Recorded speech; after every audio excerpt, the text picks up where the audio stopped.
Jay Crawford, Adam the Bull, Garrett Bush, Tyvis Powell, Jason Lloyd. Plus, ba-da-da-da-da, you're loving him, Mikey McNuggets. And so many big names, it would take me hours to say all of their names. The ultimate Cleveland sports show starts now. Booyah! Hey! Woo! Here we are! Yes, indeed! I'm back. Yes, I know the show is not as exciting without me. I admit it's true. Yeah, man. I wasn't here either. I'll be honest. Did somebody explain to the, when I'm not here, I get these because people think I'm fragile. I'm gonna perish one day. Yeah. Well, we're all gonna perish. Yeah, we're all gonna perish, but they think mine's like imminent. Yeah.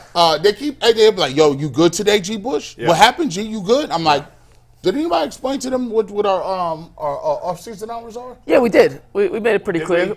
But not everybody's watching it. That's fair. Not everyone watches every day. I put up a tweet saying, "Hey, we're doing this thing this year where." We did it last year, too. We did it last year, but, G was still working 5 days a week last year. Yeah. But we've decided to, in the non-football season from February through July, we're all doing 3 days a week. It gives a little more on-air time for, host time, or panel time, I should say, for both Earl and Mike. It gives more producing time for Earl, gives the other guys, and then we get a little time off, which is nice. So, so G is working Monday, Wednesday, Fridays. Yes, right? yes. I'm working Wednesday, Thursday, Fridays, and Jay's working Mondays and Fridays. And Jason Tyvis Tuesday, Thursday. Tuesday and Thursday. And really quick, thank you for everybody who checked out the Ultimate Brown Show on Monday. Yep. Shout out to Leroy, he was our first guest. On Mondays, I'm going to try to have Browns legends on every single Monday. Coming up next week, I got Browns legend Jerry Ball. He played for the Detroit Lions as well. I met him at the High School Hall of Fame. He was inducted there. So we'll have Jerry Ball on Monday, 5 p.m. So we'll keep it going. On Fridays, hopefully we're working on some things. We got a voicemail line where you can call and leave some voicemails for people and comments and such. So check it out every single Monday and Friday, 5 p.m. to 5:30 p.m. That's right. And, of course, Mike and Jason have the every Tuesday is the Ultimate Cavs Show. Mm-hmm. And Earl, who's producing today in Behind the Glass, has the Ultimate 216 Show. Tonight's the first show, right? Tomorrow night. I thought it was – oh, yeah, that's right. The Guardian show is going to be Wednesday. Your show is on Thursday. So, Earl, tell us about the show, and hello to you. How you doing? So, I'm excited and nervous at the same time. Me and Mike had a conversation. I don't have an issue coming up with topics or creating rundowns, but for whatever reason, I'm just stuck. And I think it's because I'm excited. The Ultimate 216 show is different. You won't see a lot of recognizable faces or names in the beginning, but what I hope to do is really just highlight people in the city of Cleveland, which is why it's the Ultimate 216 show. So coaches, teachers, tutors, council people, the mayor, people who run community centers, things like that. I feel like the city gets a lot of negative light shined on it all the time. And so we're going to have some real life conversations. We're going to bring on some people that's actually doing something and that can possibly help whoever that's trying to do something get started. We're going to have a lot of fun. So tomorrow, just a little tease, we're going to be talking about passionate, overpaid. So we're going to have some fun with it. All right, there you go. So everybody's check out all our new shows. They're all at 5 p.m. What's that? Yeah, 5 p.m. 5 p.m. Mm-hmm. All right, Mike, apparently has a story. We got to get to a few things, and we'll get to our first topic. But go ahead. Today's a special anniversary, right? Yeah, I think you were here, G. I don't think you were here, Bull. But every year, WKYC, which we're housed in, does their chili cook-off, where you can submit chilies. I remember that. They're blind, anonymous, and then you vote on your favorites. Right. Now, we miss Mike Polk here. Mike Polk is the busiest man in show business. He does stories for WKYC. He hosts a 7 o'clock show for WKYC. We loved having him here. His schedule He's doing a new political show too. Yeah. He is pulled in 1,000 different directions upstairs every day, and this just became something he couldn't do. But in honor of Mike Polk, I have to tell you what he did last year. So he entered the chili cook-off, but you don't know which one is which. Yeah. Polk came in dead last place. Dead last. Now. Out of how many? 12. Okay. Now, what's interesting is the next day we got an email, station-wide email, which they tell you upstairs, do not use station-wide emails unless it's in a complete emergency because it comes with a little red exclamation mark, flagged, important. Yeah, right. And it's Mike Polk.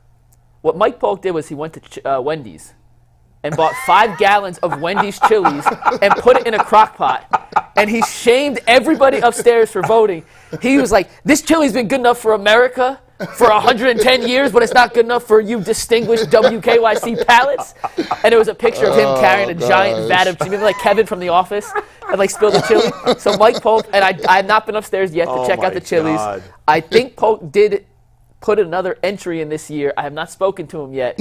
What other fast food restaurant has chili? I don't know, but you know he didn't make chili himself. No. But the picture of him carrying a giant vat of Wendy's chili to his car, it was a classic Polk fashion. He's like, who do you think you are to be better than the American population voting this chili last? McNuggets, man, you got to know, man. Listen, Wendy's is a cult classic. I love Wendy's. The original menu, the original dollar menu. Junior bacon cheeseburger, junior cheeseburger deluxe, sour cream, bacon, sour cream and chive baked potato. Gee, you had the chili on there, and you got 5 nuggets. It wasn't a 4-piece nugget. Yeah. It was a 5-piece nugget. The frosty was on there. The fries was on there, medium joints. A side salad was on there. These is all 99 cents. By the way, who's eating a salad? No, fun fact. My first ever job was at Wendy's. I worked at Wendy's from like 16 to 20, and I was the meat opener. So I was the one who made the chili. Did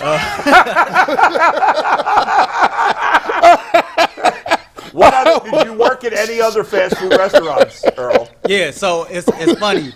Nobody made me sign a non-compete. I actually had 2 jobs. I've always like worked 2 jobs at the time. Yeah. I worked at Wendy's and then I worked at McDonald's part-time. Wow. Which But place I did used you to like make the better? chili. Like Wendy's is better. Wendy's is way better. Yeah. So and it's real meat. It's never frozen. It's really fresh meat.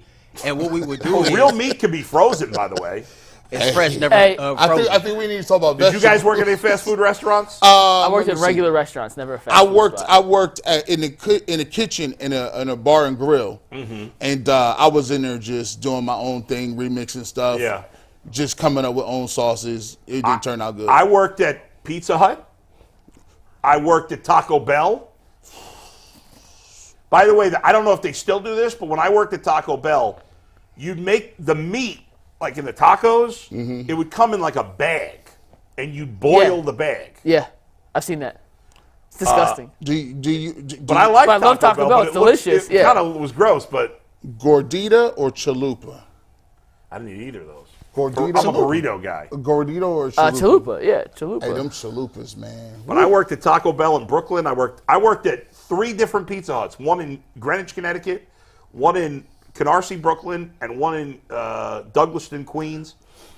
And then I worked at another restaurant called Seniors, which was an independent. Hey, Pizza Hut was the lick because back in the day, we really didn't, like, my mom would just be cooking. We had all kind of, 3 big boys, so she wasn't about to go to pizza. But when you go to Pizza Hut, that was like a treat. Yeah. Like, I remember I used the to, lunch buffet. Oh, my, nuts for the lunch buffet. Boy. Yeah. Those are the good old days. Good old days, man. By the way, so Saturday, I just want to tell the story because I haven't been on since Friday. Saturday, I went down. I took my son to the Lake Erie. They used to be the Lake Erie Monsters, the Cleveland Monsters game, right? 10-1. They won 9-0. 9-0. They played a great game. It was tied for the most goals in the history of the franchise. And it was a great crowd. First of all, it was packed. It took me forever. It was a lot of traffic downtown. Yeah, I was coming home from Chagrin. Yeah. For the horse show, and I was like, "What the heck's going on?" Yeah, I saw your videos. We got to talk about that in a minute. We talked about it. I hate horses. Oh, okay. I'm terrified. Yeah, it's weird that you're scared of horses. I almost got you missed the whole. Go back and watch Monday. So I told the whole story. But anyway, so the crowd was great for the Monsters game. It was a fun time. They put on a good show. The team's good. They're one of the best teams in the AHL. But there was a woman sitting. So I was sitting in the the ice level, about 10 rows back. Mm-hmm. And there was this couple sitting behind me. And every time the Monsters scored a goal, she did the former wrestler, Nature Boy Ric Flair. Mm-hmm. He goes like, woo, that thing. Did you ask if we know who Ric Flair was? I don't know. And if you didn't know wrestling, I don't know. I mean, you're young, Mike. Ric Flair's an anyway, this international woman icon. Of course, would do that noise for like 20 seconds. And I had to hold my ears. Eventually, I just moved seats because I was like, the woman said, I don't want to tell her stop doing it. Yeah. She's having fun, but it was so annoying. At first, I was like, okay, how many goals can they score? Well, they scored 9 freaking goals. It's 180 seconds. So eventually, I had to move. We had to move. See, I couldn't take it. My ears were literally hurting from it. Did she have all her faculties about her? Like, was she at a Monsters game? You definitely meet some weird characters. Yeah, strange a little. It's a good time though. And we make nicknames. Like there was a guy sitting near me. I said, "Hey, look at Disgusting Boy over there." It is nothing better than crowd watching. There was a guy great people who looked like, now in defense, he was a young guy, probably in his 20s. In his defense, he had a soft cast on his foot, so I don't know if he had any crutches. But he looked like he hadn't showered in weeks. Now, even if you have I had my foot in a cast for 2 weeks when I tore my Achilles. And so I couldn't go in the shower. Yeah. But I would wash myself, and I'd wash my hair in the sink, or my wife would help me, whatever. I'm not going 2 weeks without taking a shower. This guy looked like he'd gone weeks without taking a shower. He looked like he'd thrown up on his hockey jersey. Ew. It was gross. Yeah, I don't like you that. You do know there are celebrities who don't believe in like showering more than once a week. Yeah, those people are idiots. I think Gwyneth Paltrow said that. Isn't what's her name? Angelina Jolie said it's overrated. Yeah, I thought it was that married couple from. Oh my God, she's gorgeous. She's from Russia originally. She's moved here when she was a kid. From the '70s show. What's her name? I'm bad with actresses. Bad Moms. I know who you're talking about. I have no idea. Can't think of her name. She's married to somebody else famous. He was on the '70s show too. Mila Kunis. Yeah. And her husband. Yes. Oh, Ashton Kutcher. Yeah. All that. Ashton Kutcher. I don't like him. He rubs me the wrong way. I don't know why she married him. He seems like a real loser. Why did Mila Kunis marry Ashton Kutcher? Why? Because you were off the market already. She's a higher quality than him. He's a lousy actor. Why does this guy get work? But listen, Ashton Kutcher. Yeah. He's a good-looking dude. He's the inventor of trucker hats. Yeah. He also is a stunt double for Kyle Korver. And on top of that, like the '70s show, like Indy had punked. And he punked everybody. So one of the guys from the '70s shows in jail now. He did all kinds of messed up stuff. Bad stuff. But Mila Kunis is the best. She's a great actress, and she's smoking hot. He's a good-looking dude. I'll give him that, but he's a shitty actor. I mean, let's all be honest. And that will play to our overtime topic, our favorite movie of all time. But let's get to our first topic of the day. Earl, what do we got? All right, fellas, before we get to the first topic of the day, of course, it is Super Bowl week, and happy Super Bowl to all who celebrate from FanDuel, America's #1 sports book. If you're like me, Super Bowl Sunday is all about scoring the best seat on the couch, grabbing your favorite football snacks, and placing some super bets. FanDuel has so many ways for you to end the season with a dub, 2 or 3. Not only can you bet on who will win Super Bowl 58, but FanDuel will allow you to bet on who will score a touchdown, how many points will be scored, and so much more. New customers, if you join today, you'll get $200 in bonus bets. All that needs to happen is your first $5 a bet or more needs to win. Just visit FanDuel.com/UCSS to sign up. That's FanDuel.com/UCSS. I'm giving Earl a B+ for that read. Yeah. And it was a pretty good read. He doesn't have the experience doing them that you do. $200, you said. Pretty good, but I could see there's room to grow there, Earl. Yeah, for sure, man. The B+, I got to get that up to an A. That's not acceptable. He's got 3 more tries today, so by the end of the show, we'll have an A+. True. I think I'm going to sign my wife up for a profile without her knowing. I tried to sign my daughter up, but that's a whole other story. Do they ask for the social or anything? No.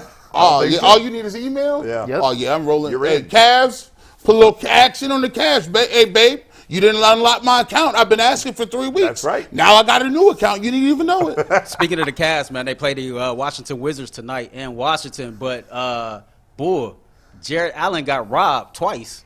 Like a couple guys got hurt. Yeah. Replacements was named, and he was not one of them. That's true. We talked last week, guys, about should Jarrett Allen be on the All-Star game, and you were on top of it, Mike, and you said he's playing at an All-Star level, but he's not going to get in. Mm-hmm. But we all thought there was a chance he'd get in eventually with injury replacements. I mean, it's not quite the NFL where half the guys Everyone don't gets show in, up. yeah. But still, there were 2 replacements, including a center, because Joel Embiid. Do we know if Joel Embiid is out for the year? Has that been He's going to be confirmed? reevaluated in 8 weeks, so not necessarily for the season, but He's a big dude. out for a while. He's Yeah, but they did not take a center when they took 2 new guys. No. So I didn't think Allen was snubbed the first time around, because to snub someone means someone less deserving made it over you. So I didn't think it was a snub. I do think the injury replacements, though, Jarrett Allen got snubbed. And I have no issue with Trae Young, but I do have an issue with Scottie Barnes. There are 3 players in the league right now, today, averaging 15 points per game, 10 rebounds per game, shooting 60% from the floor. Giannis, Sabonis, and Jarrett Allen. And when you look at the pure numbers without context, sure, Scottie Barnes scores more points, fewer rebounds. He's a better three-point shooter. Defensively, they're both quite good. But what Allen does is contributing to winning. Scottie Barnes is on a team that is 5 games out of the 10th seed in the Eastern Conference. That is weird. When is that a coach's decision? It is a coach's decision. Yeah. And here's why they've decided on Scottie Barnes. It's an all-star game. It's an exhibition for fans. Scottie Barnes is a more exciting player to watch out in the open court than Jarrett Allen. However, that's not what you should pick and should base your all-star replacements on. Yeah. And Jarrett Allen, once again, he's the second most valuable player on the Cavs in the last 6 weeks. After Darius and Evan Mobley went down, Jarrett Allen has stepped his game up. On the flip side, Toronto traded Pascal Siakam to Indiana midway through January. Before he was traded, Barnes was their number 2 option, was averaging about 22 points a game. Since he's become the number 1 option, that's dropped down to 18.5. So when you look at... So he's not rising. He's not rising to the occasion like Jarrett Allen has. And once again, and one team has 32 wins, the Cavs. One team has 17 wins, the Raptors. There has to be some sort of context. Anyone could put up good numbers on a bad team.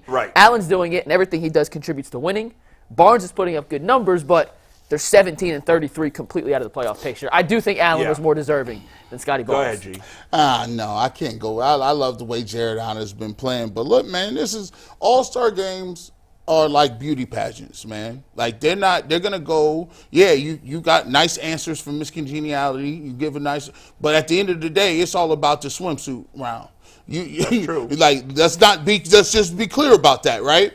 And so when you look at the numbers, Barnes averages more points. He almost averaged, he's basically averaging 28 and 6. And a block and a half, right? So Jarrett Allen's best asset is playing defense. He only get 1.1 blocks. If you just look at those stats on face value, Barnes wins. Second of all, Barnes plays in a very large metropolitan city, Toronto. They're like, oh, we want people to watch. Or we're gonna give this last spot to the Jarrett Allen, who gets rebounds and is a guy who's a scrap guy. He's a good scrap guy. I love him. We all need our garbage picked up. We love our garbage guys, man. If he gets paid well. But Scottie Barnes is a higher pick. He has more what I would say splash availability. And in an all-star game, they just want somebody to run up and down the court and dunk and do They cool don't play things. any defense. They don't play no defense. It just looks better if you got Barnes over Allen. I see why. It's funny. I feel like you both made convincing arguments. I was with you, and then kind of G talked me into Scottie Barnes there. Now, I will say, I don't know if Toronto is a big market, but because it's not America, I don't know that it matters as much that it's a big market. And it's not like Toronto's a popular team. No. It's not like it's not New York, Chicago, and L.A. We are the North, as they're saying. Yeah. I mean, where is the All-Star game? I don't even know. Indiana. It's the Pacers. So, I mean, I listen, Scottie Barnes is probably a better player than Jarrett Allen, right? Yes. Jarrett Allen, if this was about who's more valuable, it's Jarrett Allen. Or all NBA. Like if it's all NBA, I expect you to be in the nitty gritty plus minuses and all that other stuff. Right. If it's just all-star, I'm like, oh, okay. But like when you look at their just points per game, like Scottie Barnes is taking 16 shots per game and scoring 21 points. Jarrett Allen's taking 9.5 shots a game. Yeah, he's much 16. more efficient. So he's way more efficient. If he was taking 6 more shots at his current efficiency, in theory, he'd be averaging more points than Barnes. They're two completely different players. Jalen Brunson got hurt last night. Yeah. I don't know if I know you hadn't seen I didn't see it. I was stunned that I broke news to you about the NBA. So Jalen Brunson got hurt last night. Who were they playing, the Knicks? I can't remember. I think it was a bad team. I'm looking it up right now. Tell me who they were playing, because the Knicks were up like 20-something points in the fourth quarter. And then whoever they were playing made a big comeback, and Thibodeau brought his starters back in. Memphis. So they're playing Memphis. And the initial reports on Brunson, he avoided major injury. Okay, but the All-Star game that does not mean he will not necessarily. Yeah, it's next weekend. Right, so he might not be able to play. Yeah. So, but they had to bring the starters back in because Memphis came back, and then almost immediately Brunson got. Sometimes you shut it down, right? Yeah. And then it's hard to ramp it back up. Right, and Brunson got hurt. Now, hopefully he's all right. But he might not be able to play in the All-Star game. You wonder if Jarrett Allen's next man up. Who is the argument? Like, if they add one more guy, who else is there? Top of my head, I don't know. I mean, maybe if a guard because you lose a guard, get a guard. I'm not sure Yeah. if they had to do it like that. I don't know. I have to look more into it. One other thing I want to talk about, because I haven't been here the last couple of days, and I just Cavs in general.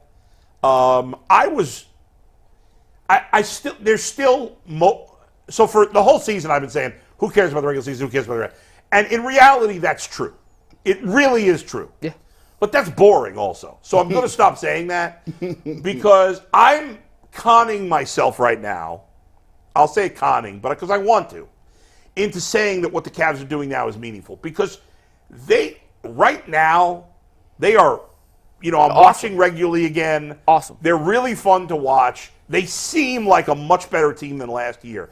And I think what really stands out about the Cavs, I don't know if you guys have talked about this the last 2 days. You probably have. I apologize. I didn't get a chance to watch too much. The fact that they have the best winning percentage on the road. Yeah. Did you guys talk about that at all? We talked in roundabout Remember how ways bad about they that. were on the road terrible last year? They couldn't beat nobody on the road. Last year on the road, they were probably the worst team in the league of the contending teams. This year, it's close. There's a couple of teams right near them. They're 14-8. But I think they have the best winning percentage of any team at home. They're 14 on the road, 14-8.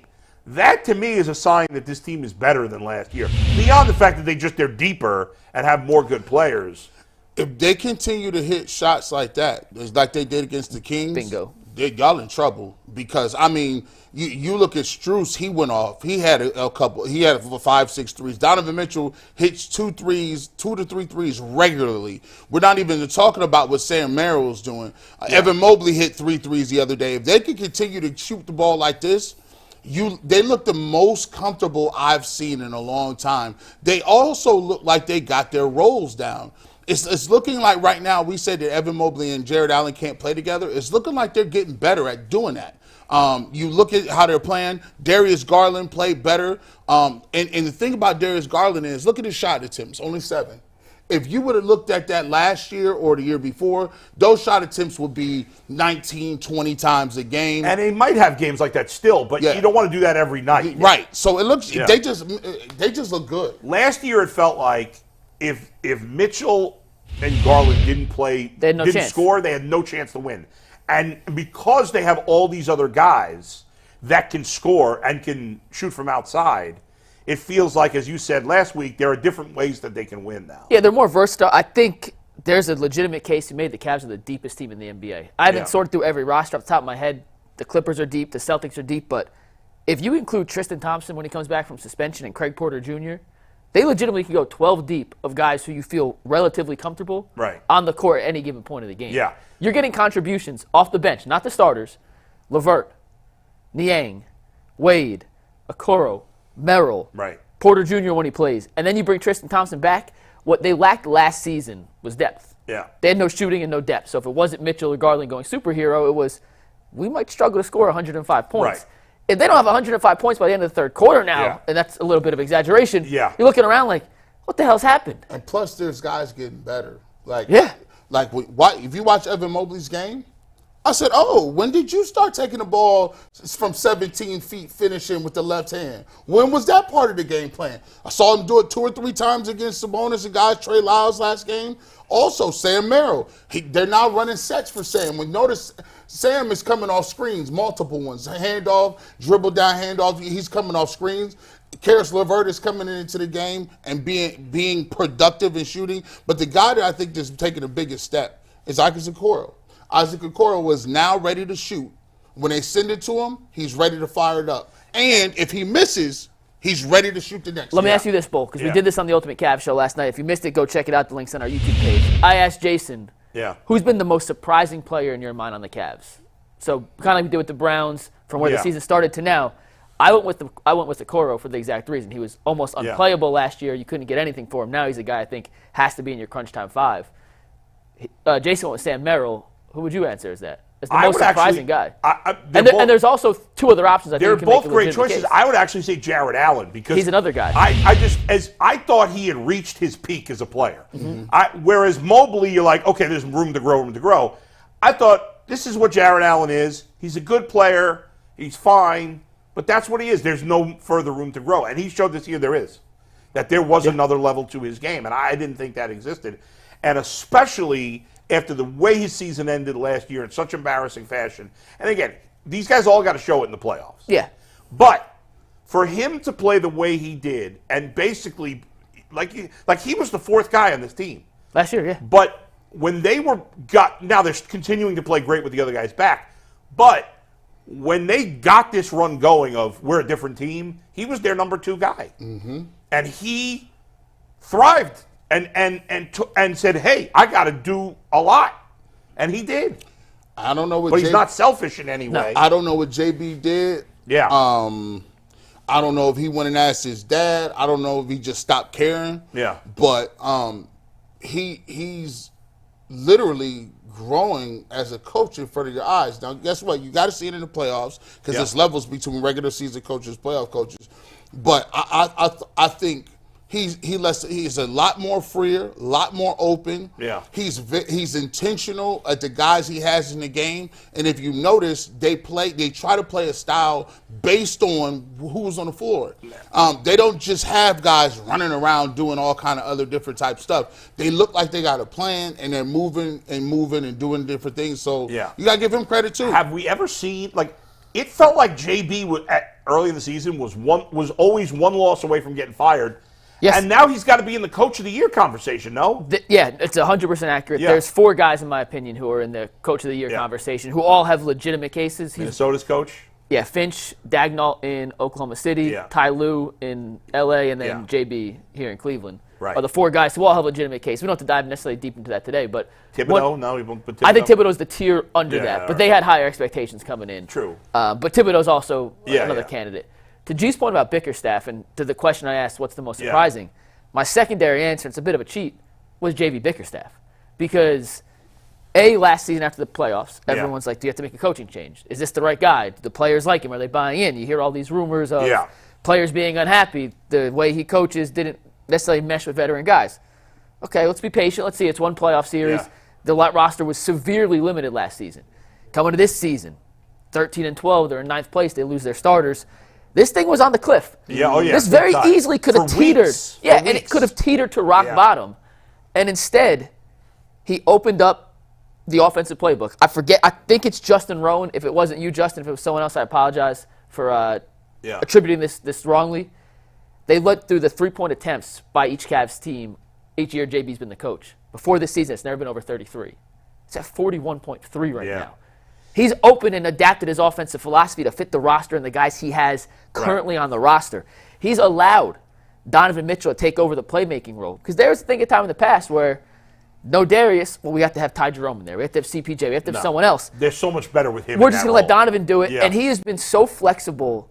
And it's kind of similar to Stefanski. You lose Watson, you have to adapt. Well, he lost 2 of his key guys. He adapted. They're flourishing. And now the coaching job he's doing is we got to work those guys back into the system. Right. And so far, the early returns have been phenomenal. And there's still going to be growing pains. Yeah.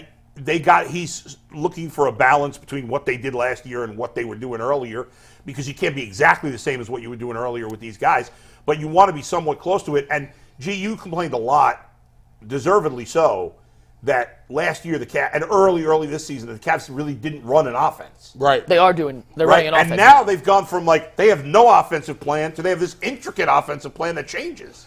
And it's much more fun to watch.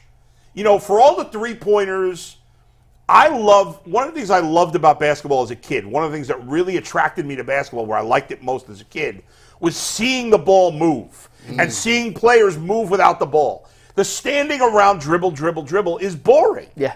And so the style of basketball that the Cavs are playing is fun. It's really fun. And another reason that it's actually fun is I got to give him a lot of credit, man. I got to give Donovan Mitchell a lot of credit because he's very talented. He can shoot the ball. He can get to the rim. All those physical things are great. But the thing that really, just stands out to me is how often do you see your best player play that hard? I mean, he plays hard every night. He's the exception. Look at his face when the Cavs get down by 2 or 3, or he misses a couple jumpers and he's like, "Come on, let's go." He hit one. He finally got one. The dude plays so hard, And I think that is so infectious because when you see him playing hard, your best player playing hard, you have no excuse. He's not taking no crap. He gives leadership and toughness and tenacity. And I'm going to just say it, man.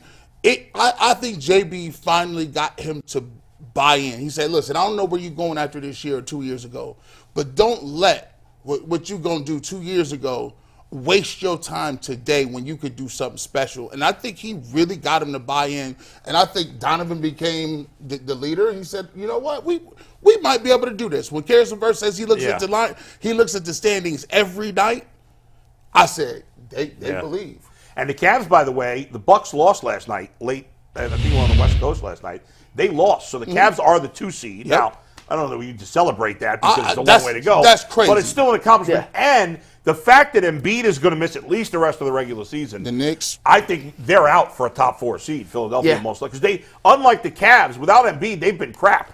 Yeah, well, on the one hand, it's a great thing for the Cavs to potentially get a 2-3, which helps you avoid Boston in the second round. On the other hand, if Embiid comes back, the Cavs get the 3 seed, Philly could be the 6 seed. Then you got to face Embiid in the first round, which is that's true. Pick your poison. But I would rather avoid Boston no matter what at the end of the day. The Cavs can legitimately end up as a 2 or 3 seed. And that's the best case There's scenario. no doubt about it. Obviously, the Knicks are really good also, but they're dealing with injuries.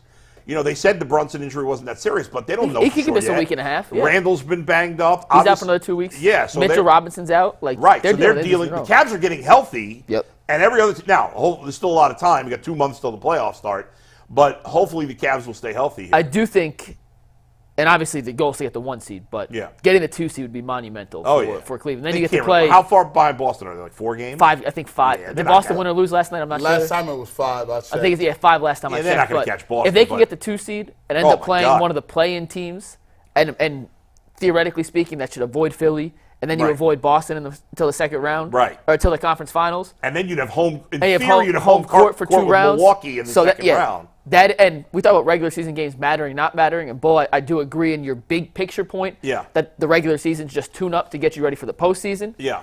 But I do think there's a legitimate difference in the Cavs' chances to make a deep run in the postseason, being the 2 seed, having multiple rounds at home, at Rocket Mortgage Field, which is as good a basketball environment as there is in the NBA, as opposed to having to climb through the 4-5 round. No doubt. Something else. Like these games do matter. Maybe not in the big picture as individually, but these games do matter. They matter seeding, for that, especially makes for a team. They matter more for a team like the Cavs that has no playoff credibility at this point. Yes. Bull said it. You know, look at the win-loss record on the road. You look at the fact that they won a bunch of these games and they clawed themselves from the 6 seed up to the 2 seed while Mobley and Garland were hurt. The 9 seed. Don't sell them short. 9 seed to the 2 seed. At one point, At one point, we was like, you about to be out of here. But I will say this. It's a different team. Like, if you watching, if you still mad about mad about what's going on out there that happened last year, guess what? It's a different team now. Like, you might want to get on board because I think they're going to be doing something. Earl, what you got, man? You know, I see a lot of parallels between the Cleveland Cavaliers and the Cleveland Browns. Boy, you pointed this out that the last year's Cleveland Browns team you thought was top heavy. They didn't have the depth necessary to make a legit run. And if you look at the Cleveland Cavaliers last year, it was the same thing. We lacked shooting. We didn't have depth. If Darius Garland or Donovan Mitchell wasn't on, then we wasn't really doing much. And so I got to give kudos to J.B. Bickerstaff as well, because I was one of the people who wanted him fired. You know, you was forced into a new style of play based off injury. But when you got your guys healthy, instead of going back to what you knew, you stuck with what's going well, and you're trying to integrate those guys that was hurt back into the system now. We know J.B. Bickerstaff is an old-school coach. He likes to play a lot of bigs. He likes guys to play defense. And in today's NBA, you can't necessarily always play that way. So kudos to him for not being stubborn. Like, you seen what was going on, and you made the necessary adjustment to get this team where they are now. So if he damn sure is a head coach of the year candidate. And he went from a man that might be fired to a dude that's looking at an extension. Mm-hmm. Yeah, so when Milwaukee came to Cleveland 2 or 3 weeks ago, before Mobley and Garland came back, when the Cavs beat them on national TV, remember that game? They won by like 40. Giannis didn't play. Yep. Jason and I were at the game when we were talking to JB post-game at the post-game presser, and Jason asked him, Darius is supposed to come back next week. Evan's coming back on Monday. are you going to integrate them into what you're doing now, or are you going to kind of go back to where you were before? And JB looked at Jason, and Jason wrote about this. This isn't like groundbreaking, but he looked, he goes, what's working now is working.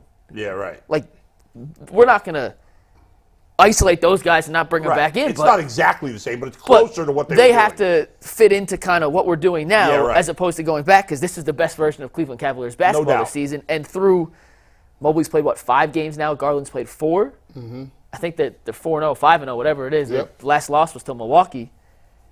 You see Mobley at 3 threes in the game. He's binding. Garland's still getting his legs under him. He's still trying to figure out. I'm confident that'll come through, but JB has not reverted to the which is great, baseline, which is what we all wanted. And they're trying to find that middle ground, which is exactly what I think he should have done.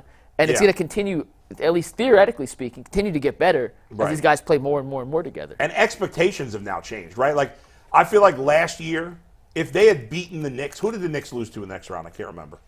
The Knicks lost to Miami in the next round. Okay. I feel like last year, if they had beaten the Knicks and then lost to Miami, we would have all been okay with that. Thrilled. Mm-hmm. Right now, I'm like, I want to see the Cavs win 2 rounds. I'm going to be disappointed if they don't win 2 rounds. Now, maybe that's unfair. I don't know. Well, we'll see how they're playing later in the season. Sure, but like, right now the expectations are through the roof. I just had a thought. I was like, could this be the best Cavs team? Not including best non-LeBron Cavs team ever? Could it end up being better than those Mark Price, Doherty? Well, those teams never made a run in the playoffs, really. So if this team does, it's possible. They got the shooting is crazy. The shooting is a thing. If they can continue to shoot like that, everything is an open game, because you got a closer.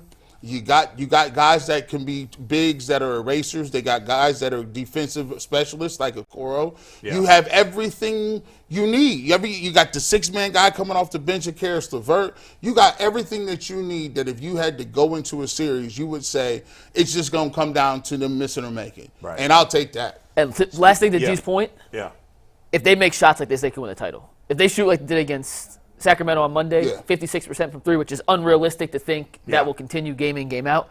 But over the last 2 weeks, last 8 games, this is just off the bench. Dean Wade shooting 51% from 3 over his last 8 games. Okoro shooting 47%. Sam Merrill shooting 46%. You get contributions off the bench like that, on top of what Donovan Mitchell's giving you, on top of what Jarrett Allen's giving you, what you're getting from DG, Mobley, Strus, sky's the limit. And the Okoro one really stands out. We're going to get to more of that in a second. First, Earl's got to read for us. Go ahead, Earl. All right, let's try this again. Happy Super Bowl to all who celebrate from FanDuel, America's #1 sports book. So if you're like me, Super Bowl Sunday is all about scoring the best seat on the couch, grabbing your favorite football snack, and placing some super bets. FanDuel has so many ways for you to end the season with a dub, 2 or even 3. Not only that, but you can bet on who will win Super Bowl 58, but FanDuel also has bets for who will score a touchdown, how many points will be scored, and so much more. New customers, if you join today, you'll get $200 in bonus bets if your first bet of $5 or more wins. Just visit FanDuel.com/UCSS to sign up. That's FanDuel.com/UCSS. Gotta give him an A on that. Good. That's good. That was an A effort. Very good. That was an A effort. No screw ups. Good energy. Good flow. Nailed it. Didn't sound like reading. In the words of Lil Wayne, repetition is the father of learning. He's not wrong. That's right. He's got 2 more tries to get an A double plus now. That's right. So, Isaac Okoro, what stands out, I didn't realize his shooting percentage from 3 was that high recently. Yeah. Because Isaac Okoro, not including the big guys, is their most important defensive player, they don't even need him to shoot that high. Right? Like, they just need him to be confident, to be willing to shoot, and to shoot a decent percentage. If he shoots anywhere close to what he's shooting lately, well, shooting 40% for the year, which is absurd. What was his career shooting percentage for this year? So I compared it to last year. He shot like 36 last year, but last season the attempts were down. So it's 36 on like 1.5, 2 attempts per game. This year's 39. 39 on like 3.5 attempts per game. All right, if he shoots 39%, he is dangerous. Yes. So Earl was asking the question, would you be willing to listen to Isaac Okoro on the trade? Now, the easy answer is no. Me personally, if I'm a GM, I'm willing to listen to anybody. Yeah. But as crazy as this seems, Isaac Okoro has gone from someone who had no trade value to someone that it would take an extraordinary offer for me to be willing to trade him. And guys like, who are you looking to get? What, Dorian Finney-Smith or something? I mean, that's not a move. I keep Okoro over him. Like, there's not that many. Now listen, I've been always in the lab with a pen and a pad. You know what the rest is. P.J. Washington though. P.J. Washington is that's another story. That's to me the highest you gonna get on the food chain. It looks like the Charlotte Hornets, they may look to have a fire sale. They've already traded Scary Terry Rozier. He's out of there. You got P.J. Washington, who's a guy who has length. He can shoot the ball, physical, would fit in beautifully with this. But there's 0% chance P.J. Washington will be a Cleveland Cavalier because of his money. Sorry to ruin your dreams. How much he making? A 3-year, $47 million deal. So roughly, how much is that? It's $16 million a year. $16 million a year. Okoro makes 8, and they're not going to the tax. How much does Dean Wade make? They're definitely not going to the tax. Jason sat here. Yeah, they're $3 million under the luxury tax. Okay. Once you go into the luxury tax, it doesn't matter if you're $1 in the luxury tax. Is there another player they could trade with Okoro in theory? If you want, let me ask you this. Listen, before we start saying not trading Okoro, listen, you always have to be willing to listen to anything. And if they as an organization feel Isaac Okoro is too important to the team, then I wouldn't trade him. Yeah, I'm not looking at But if you were going to trade him, would P.J. Washington, do you agree with G that would be a guy worth trading him for? Then no, I'm not doing it. If you're hesitating, Washington's bigger, so it gives you a little more. Yeah. But in my opinion, and the two things with the Okoro thing, and G, I think you're on the right page. Mm-hmm. The money thing at the end of the day is what kind of washes this all out. Well, don't they have another player making $8 million? How much does Dean Wade make? Like 5. So that's 5. So there's 3 that you don't want to go over. So say 2.9, and then how much does Okoro make? 8.5. So that gets you to roughly what? 12. That's 12 right there. So 8.5. You still need throw. So the thing with Okoro, at the end of the day, any trade the Cavs make before tomorrow's deadline, in my opinion, has to be for a definitive upgrade. A legitimate definitive upgrade. If you're not sure, to someone in their top 8. Yes. P.J. Washington's a fine player. He's not a great outside shooter, but he is bigger than Okoro. I think Okoro's a better on-ball defender for wings. And the size, Jason Tatum's a tough matchup, and Giannis, and all these giant wings that Boston has, and there's some other guys sprinkled throughout the league that, OG Anunoby's another guy on New York. But Okoro's versatility on defense can't be understated. I go back to 2 weeks ago. He was the primary defender on Dame Lillard, and the very next game was the primary defender on Paolo Banchero. We're talking point guard, all-star. We're talking center, all-star. Yeah. The Cavs have 5 guys on the court. Nope, Isaac, you got both. That's you. He did a good job of guarding. And he did a great job guarding both. Yeah, against the Clippers. Yeah. He was guarding Kawhi. He was guarding Paul George. He guarded Terrence Mann. He guarded James. All over the court. So the only way you'd consider trading him is if it's like this guy's too good. I have to get him. So in a world, and the is question there a player? was, that works? No. And we talked about this. Well, give me a player, even if forget the money for now. now. I keep going back to Cam Johnson on the Nets. Yeah. He's a 6'8". He's not as good a defender as Okoro, significantly better offensive player, and a very solid, consistent three-point shooter. Right. And a guy who's going to make shots that aren't Donovan Mitchell drives, draws 2 defenders, kicks to the corner, Okoro's shooting a wide-open 3. As good of a shooter as Okoro's become this season, he's not coming off screens, catching and shooting. He's getting open, standstill shots. Cam Johnson's the guy you can run plays for. Yeah. He's making $25 million a year in Brooklyn. Okay. The money just doesn't work. How much does Karis LeVert make? 15, 16-ish. So, I mean, if you traded in theory. But those, I just don't know if that's I don't know worth if it's it. upgrade. I don't know. Hey, listen, then don't mess with it. So my bottom line is, would I be willing to trade Okoro if the return for a perfect was deal? Yes, because he's also in But the it would last of take his a lot. deal. But I'm not just throwing him in a deal No. for salary to get someone who's not a definitive upgrade. How do you feel about DeAndre Hunter? So we talked about him yesterday. DeAndre Hunter is too injury prone, in my opinion, to be 100% counted on in the playoffs. Okay. And even though he's a better shooter, I just don't know if he's that much better. And last year, I was like, Okoro can't play. And that's why he was my most surprised guy to bring this back.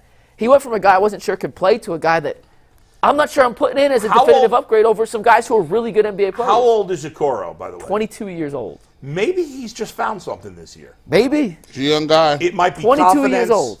A lot of this, Mike, is confidence. Yeah. And what if he's now just a 39% shooter? Well, that's a whole different ballgame. He's the perfect 3-and-D guy. I would be very hesitant to trade him unless I was getting such a good player that I was like, I can't not do this. And it doesn't sound like that's realistic. And then there's no point in them doing something on the margins, is there? Like, no. Is there a third center they should get just in case of emergency? So here are the 5 realistic targets I threw out yesterday. Yeah. Like the Cavs, if they wanted to make some sort of, these are the 5. Yeah. Royce O'Neal of the Nets. Right. 3-and-D wing. Yeah. Not an upgrade over Okoro, but another guy. Sandro Aldama of the Memphis Grizzlies, a 7-footer who shoots threes. Yeah. Santo Filipchinio from Utah, a shooter from the wing. I can't pronounce. He's an Italian guy. Sadiq Bey of Atlanta. Yeah. And Corey Kispert of Washington. So these are guys None of these guys were cracking the top 8. But these guys are guys who would only play if guys get hurt. Exactly. So it's not a bad idea to get a guy like that. If you could flip, as long as you're not trading anybody. If you could flip Ty Jerome, Damian James, and 2 second-round picks for one of those guys, I'm all for it. Why not be as deep as possible? Yeah, I'm all for that. And you could play those guys a little bit at the end of the regular season. And if you need them, you need them. But the last thing on the Levert kind of package, if you're going to get a guy like we'll use Cam Johnson just as an example. He has a 4-year, $100 million contract. If the Nets are going to take stuff back, they're going to want contracts shorter than that. So that wouldn't work. But with like Charlotte and P.J. Washington, why would Charlotte necessarily want longer contracts? Right, if they're going to hit a reset. Once again, the money may work, but would Charlotte do this? So it's because Charlotte is kind of they're rebuilding. They'd be rebuilding every 3 and to years. Jason's point, last thing with the tax, if you're $1 over the tax or $19.5 million over the tax, it's the same luxury tax penalty. So if you're going to go over, go over. Going over for $1 million on the margins to make a P.J. Washington work or Dorian Finney-Smith or something like that. I'm just not sure is worth the exuberant luxury tax and get that clock running. Yeah. All right. So probably not. Okoro's going to be a Cav come Friday. I can promise you that. That's good. The deadline is next Thursday, next 2 days, tomorrow. Wow, tomorrow. Next week. Oh no, my God. Tomorrow. I'm surprised there haven't been any trades yet, really. It's the quietest deadline. Usually a lot happens, though, the day of the deadline. The reason it's quiet, this draft sucks, so no one wants first-round picks. No, for real, this draft is they're saying it's the worst draft since the Andrea Bargnani draft a few years ago. And people don't know if they can. Is it worse than the Anthony Bennett draft? The Anthony Bennett draft wasn't that bad going into it, though.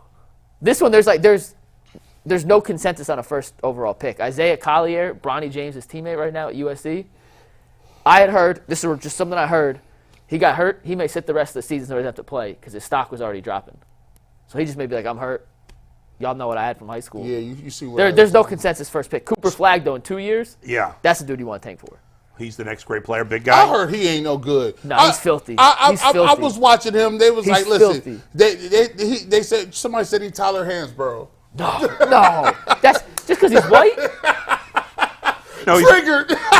No, it's not just that he's white. It's that he's white and a stiff.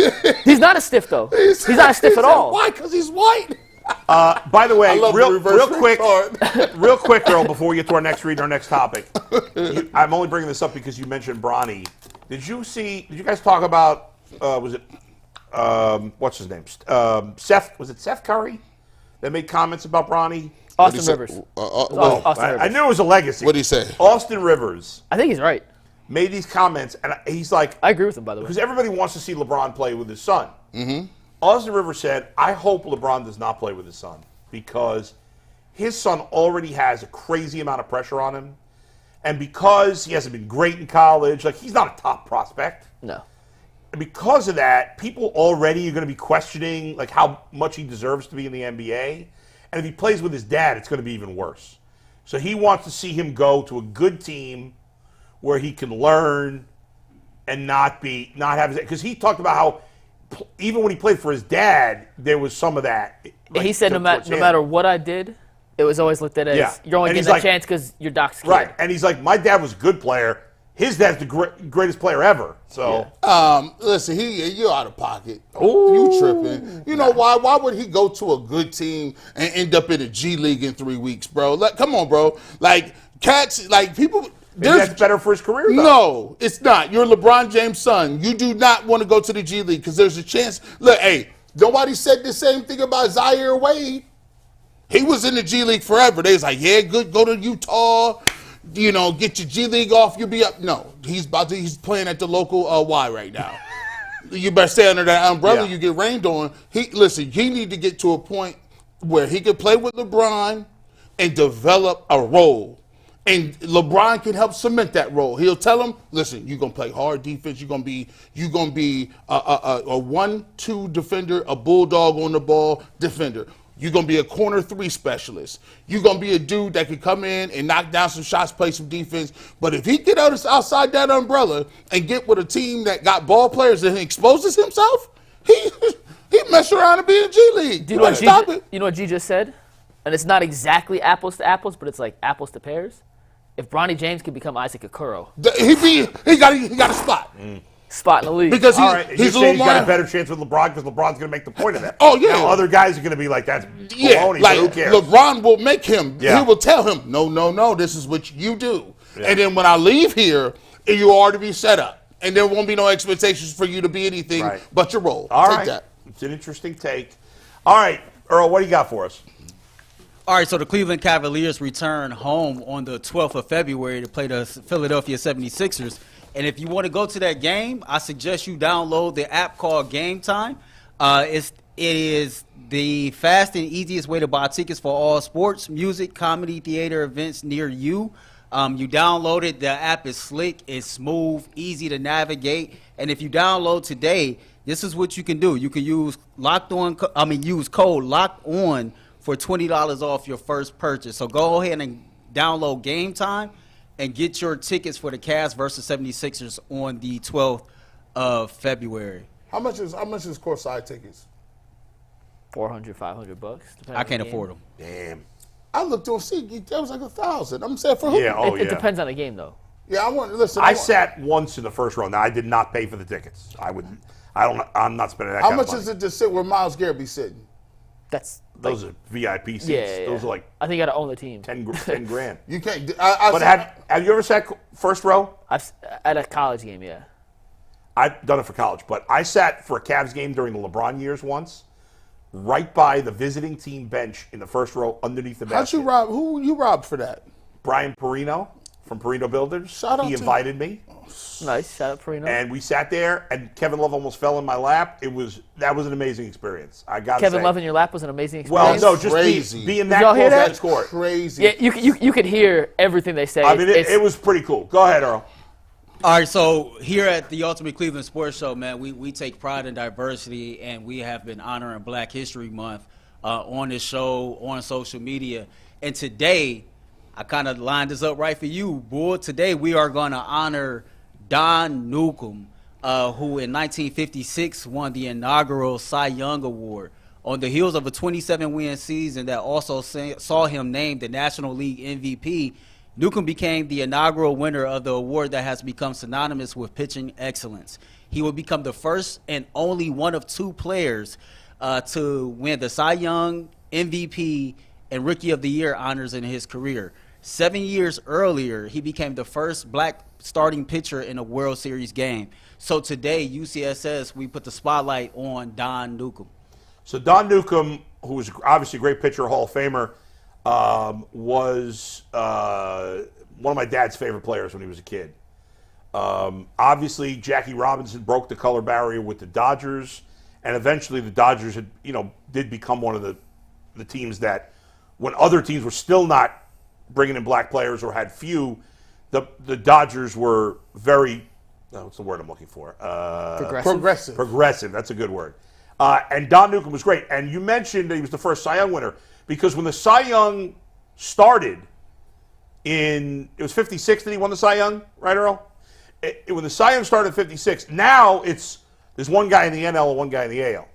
But in 56, for I think the first 6 years, 10 years, something like that, there was only one.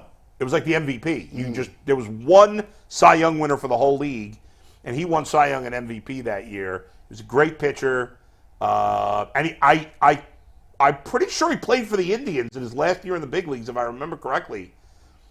Around, I want to say, I don't remember what year it was, but I think he played, it might have been 1960 or something like that. I can't remember, but I believe he played for the Indians his last year, and then he went to Japan, I think, and played briefly over there. But anyway, Don Newcomb was a great pitcher. Do you know the second most famous Newcomb? Duke Newcomb. I don't know Duke. I don't know Duke. Who's Duke Newcomb? Oh my gosh, chat. They don't see chat. This is the reason we be getting in trouble. They don't, because somebody that's of age tell these people in the chat who Duke Newcomb is. But you said of age, you have someone 10 years older and 10 years younger sitting right Yeah. next to you. What age are you talking about? Somebody Earl, you know who Duke Newcomb is? He's a He's the G.I. Joe? character from, I think, Toy Soldiers. Yeah, was he the G.I. Joe guy? Okay, We're talking about Don Newcomb. I don't know where G is going with this, I thought man. I missed a cultural reference. This is a cartoon character. Well, we're waiting on Duke Newcomb. Here's what I did. I did a little Yeah. research. I'll be honest. Yeah. I was unfamiliar with Don Newcomb before yesterday, and Earl Okay. gives us. I did a little research. Two things that stood out to me about Yeah. Don Newcomb. One, he won the Rookie of the Year, the MVP, and the Cy Young. Mm-hmm. He started his career in 1949 winning Rookie of the Year. Right. It took 62 years for someone else to win Rookie of the Year, MVP, and Cy Young. It was Justin Verlander. He's done something that's happened twice in the history of baseball. Yeah. Don Newcomb and Justin Verlander. That's it. Yeah. Unbelievable accomplishment. Yes. And secondly, Yeah. it's still hard for me to imagine a world where someone's professional athletics career just gets cut short because he had to go fight in the war. He served 2 years in the Korean War. That's crazy. And then Which is came wild back. because there were a lot of players in those days Yeah. from World War II through Vietnam and Korea and Vietnam that left, like great players, the Yeah. superstars. Well, he was- Remember when he was Pat one of them. Tillman, When Yeah. Pat Tillman went to fight, like, that was so weird because nobody does that anymore. Not that I blame guys not for. I'm not saying. But in those days, like, all the superstars went and fought. So shout out to him. Not all, but Yeah. many of them. But shout out to Don Newcomb Yes. for doing that and Yeah. then coming back.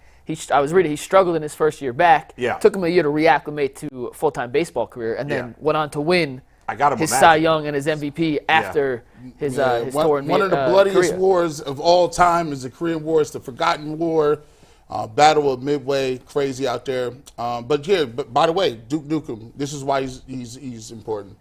Duke Nukem is a media franchise named for its character Duke Nukem, created by a company, Apogee Software Limited, now in 3D realms. As a series of video games for personal computers, the series expanded to games released for various consoles by third-party producers. The game first two in the main series, a 2D platform. One of the first games that you could play on regular PC that transferred over to regular game categories. It was one of the first-person shooters. It's the grandfather of that. In today's I am familiar, G. Yeah. Now I I'm think she's looking a at lot him. of pocket right now, but go ahead, Earl. Yeah. A couple things. So Steve just did some research, Mike. It was actually World War II that he went and fought in. But Bull, Yeah. I guess I kind of want to know you. I mean, you're the oldest person out here. For him to win the Cy Young Award in 1956, none of us was around. But I can only imagine, the uproar that it might have brought out, and especially in the times that we were living in. And this is a black man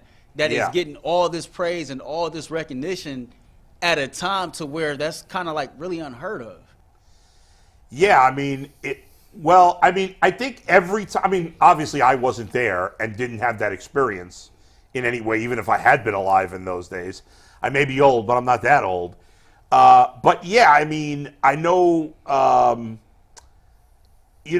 whether it's the first MVP or Rookie of the Year or Ernie Davis winning the first Heisman Trophy as a black man, I'm sure there were voters. It is amazing ultimately that they won because you would think there had to be a percentage of those writers that were flat out racist, and especially in those days, that it is amazing that those guys won when they did. And obviously there were, like, the fact that Jim Brown never won a Heisman Trophy is kind of ludicrous. And then, soon after Ernie Davis did. And so in those days, again, not being old enough, but you would assume, I think it's a safe assumption, that a black player, as these leagues all started to get integrated, had to do more to get an award than a white dude.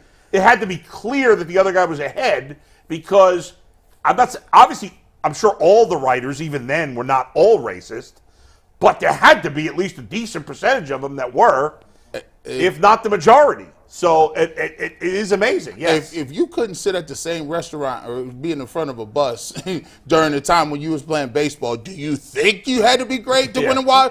Bro, you had to be Jordan.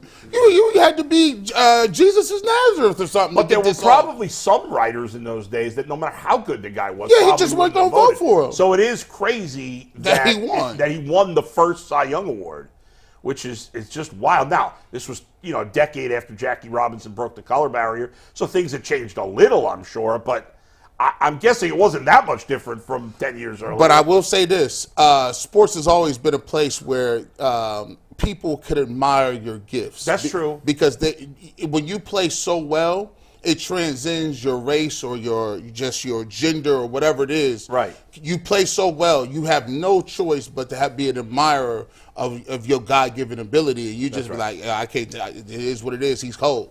And it's, a lot of that, I mean, and let's face it, right? So when Jackie Robinson was first in the league and then Larry Doby and Don Newcomb in that next group of players, some of their teammates, not all their teammates were asses.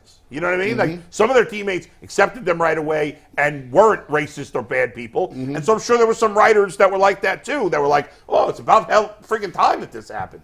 So fortunately, the good won out. But it is crazy if you think about it. Yeah. That an award, like a baseball award, a sport that had not allowed black players for all this time, and then they have this new award. It's based on what at the time was considered the greatest pitcher of all time, Cy Young, and the first winner is a black man. It's crazy. It's pretty amazing. And Don Newcomb was a great. I mentioned before, he's one of my dad's favorite players. He used to talk about him all the time when I was a kid, how much he loved watching him pitch. He loved Don Newcomb and Sandy Koufax. Those were his two favorite players when my dad was younger. But anyway, so well-deserved to be talking about him today. Was I right? Did you look that up? Did he play for the Indians this last year? He did play for the Indians. I was trying to scour through it and get the information, but all I said, he did play for the Indians. I don't know if it was. And I think he played in Japan. Like I think he played for the Indians, and then he played for Japan, and that was, or not for Japan, but in the Japanese league. Yeah. But all jokes aside, before we move on, I think it's cool that we are taking time out to really highlight these individuals, but not only that, educate our fans. I'm just going to say this and leave this at that. Sometimes I get caught up in seeing the comments and people saying this is a clown show, this is a trash show. You might not like the content that we deliver all the time, but you won't find more diversity than what you find here at UCSS. Yeah, we have a job to entertain, but we also have a job to inform. And so when we take time out to give you content like this to try to educate you, like, be careful what you calling trash and clown. You might not like the takes, but we handle our business here. I'm sorry, I stand. Bad job out of me. It slipped my mind. I think I said the Battle of Midway was the Korean War. That was World War II. Sorry about that. Fact check me on that. If somebody, am I correct? Yeah. It was World War II, right? Yeah, World War II. Yes, got it. Well, none of us corrected you either. I had to correct myself. Yeah. If you're a history guy, you think you know history. You can't just say that was a Freudian slip. Go ahead. That's all right. That's we all make mistakes. I wanted to mention this Ken Rosenthal real quick, or are we short on time here? I don't know. No, go ahead. So, I think this is very important.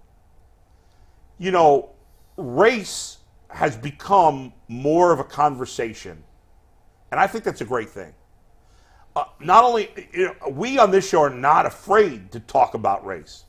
And I think the problem often it has nothing to do with sports, so you're not going to bring it up on sports. I think there's a lot of people in the media that are scared to have a conversation about race because they're afraid they're going to say the wrong thing. And I think that's bad. Now, the reason I bring this up is because because having conversations about differences and similarities, about part of the reason racism exists is because people are scared. People are scared of what they don't know. If you grew up, I remember, I'll never forget this. When I went to college, I met a kid who was from a really rural town, like this small, tiny town, almost by the Canadian border in upstate New York. And he had never met anybody Jewish before. Never. And he literally asked me, and he wasn't trying to be anti-Semitic or a mean person. He was just ignorant. and didn't know any better. Now, this might not even make sense to you because you might not know. But years and years ago, there was this nonsense, of course, that Jewish people had horns because we were the devil, whatever that came from. And this kid, this is 1996 or whatever it was, believe it or not, said to me, do you have horns? That sounds like, oh my God, were you offended? I was not offended because he was just a small town, ignorant guy who didn't know any better. And he didn't say it in a mean way. He really thought that was real because somebody along the way had told him this crazy. And I talked with him and we became friends. And he always felt foolish, like an idiot. And nowadays, 30 years later, with the internet and everything, people can make fun of him. Yes, he sounded like a moron, but he didn't know any better. And the reason I bring that up is because it's important to have these conversations, whether it's on a sports show or wherever. If it's at the bar, it's important to have these conversations. And if somebody's coming from a good place and trying to learn, to not, if they say the wrong thing, to not jump on that person, right? If they're coming from a good place, and you know it, you know when you're talking to somebody, is this guy an asshole, or is he just ignorant, or is he just not knowledgeable or interested, and maybe he asked the question in the wrong way, and maybe I can talk to this guy, and he's not going to spread that to the next generation. Mm-hmm. I think that's important. I think it's really important because I think it's all about tolerance. It's all about learning and being able to hear about another person's or another group of people's history. I married a woman who's from the Philippines. She's completely different. She doesn't have the same mindset. She's from a completely different culture. So there's sometimes when she talks about certain things that happen in her country, I haven't been there, right? I talk about the history of her country and colonialism and things like that. And she educates me on the way they perceive things to be from their culture. I think sometimes all you got to do is just listen. I never understood people who get all up in arms when you talk about race, because I can sit here and I can listen to a Chinese person, a Japanese person, a Native American, and they can tell me about their plight, and I can sit there and listen to them because I understand. I didn't have anything to do with it personally, but in context of history, they're telling me historical things about their culture and the way that plays on their life today. So when people get all up in arms and crazy about it, and oh my gosh, why do we always have to talk about this? You got to stand back a little bit and say, okay, well, hold on. Is this hurting me? Is this person accusing me of doing something? Is this person coming at me? No, they're just telling what their truth is. And sometimes tolerance is a thing that we all should have. And you go back to, in my case, even when you go to, the bigger case where now today is completely different from what it was. But I go back to my grandfather and he tells me a story.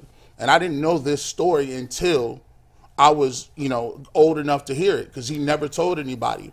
And we go through our family tree, and I'm in charge of both of our family trees and documenting things like that because they pass it down to generation to generation. And looking through some of those records, my grandfather was able to let me know that our whole last name was different. His last name is George. The reason why his last name is not George is because his grandfather was a sharecropper in the South. A mob of people came to try to lynch him, and he ended up fighting back and ended up in self-defense killing somebody. They had a bunch of people in the town that came looking for him, and he fled at the age of 15 to Ohio. And that is how we got our name. Our name is George. He had to change his name from George to Lynch. His natural name was Lynch. They changed it to George because they were so scared. There was a manhunt in 3 different states looking for him. He finally fled and actually moved out to the free territories out in Missouri, in those areas where there wasn't guys that were, it was wilderness out there, and he was able to hide. But when he told me that story, my grandfather, cried because he was always told never, ever, ever, ever tell any white person what your name is. When they talk to you, you don't say anything. And he said, do you know how many good people I passed up to talk to, how many great individuals that I could have met that happened to be the other color because I lived in fear that somebody was going to put 2 and 2 together and realize that I was his relative, and they was going to come and kill us all. So he told me that story, and that story always sat with me because I saw the emotions of a 86-year-old grown man crying and showed the trauma that you lived through during those times. I come back to now, I'm on a TV show, I do all these things, and in 2 or 3 generations, we have come so far, and it's a blessing to come there. But at the same time, it's important for you to hear those stories so that you don't ever go back to that place, and that we can all move forward together and say, that was a bad time, that was a wrong time, let's move forward together as a culture. So that's why I believe telling those stories is important. It is, and it's important to have these conversations and not be afraid of it. And that doesn't, and as you say, everybody shouldn't be so sensitive to the fact that, well, if you did nothing wrong, that's fine. You don't have to feel guilty if you've done nothing wrong. No. But that doesn't mean you shouldn't be sensitive to what other people have been through. Uh-huh. And one other thing I wanted to say in this vein, just a real quick story, and I know we got to move on. No, keep going. This is good. Keep going. But this bothered me amongst the many things that bothered me. I saw awful announcing. I'm sure many of you know the website. I like a lot of the stuff they do. Is this the Ken Rosenthal thing? Yeah, this pissed me off yesterday because Awful Announcing wrote an article in which a number of random people, and then one thing called Razzball, which is like a baseball fantasy website, essentially accused Ken Rosenthal, the baseball writer, of being racist. And I thought Awful Announcing, they didn't necessarily say he was racist, but all the references to tweets in their article basically accused Ken Rosenthal of being a racist. Now, there was no...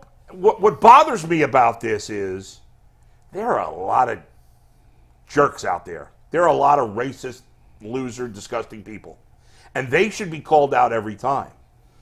But if we call out people for being racist with nothing to back it up, in an unfair accusation, which I'll explain in a minute, then it's like the boy who cried wolf. If I'm calling everybody a racist, if every time in the media somebody says something where in this case he happens to... Let me explain. So Ken Rosenthal, who's a baseball writer, wrote an article the other day about Bobby Witt Jr. of the Royals. He just signed an extension, and the article was saying this shows that small market teams can sign their players to long-term extension. Mm-hmm. Bobby Witt Jr. is white, okay? He also wrote 2 columns in the last 2 years about two players from the Dominican Republic. And the headlines talk about concerns, okay? One was Wander Franco, one was Fernando Tatis Jr. Now, first of all, calling somebody a racist based on 3, that's too small a sample size, number one. Especially for a guy who has no reputation of being a racist. Mm-hmm. But here's the problem specifically if you actually dive into what happened here.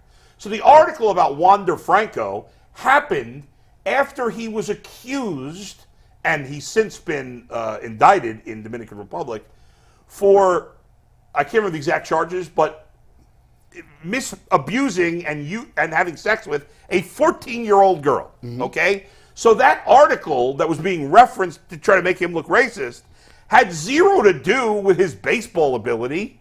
It was about the trouble off the field. Right now he can't even play because he's in the Dominican Republic. He's not allowed to leave the country. Mm-hmm.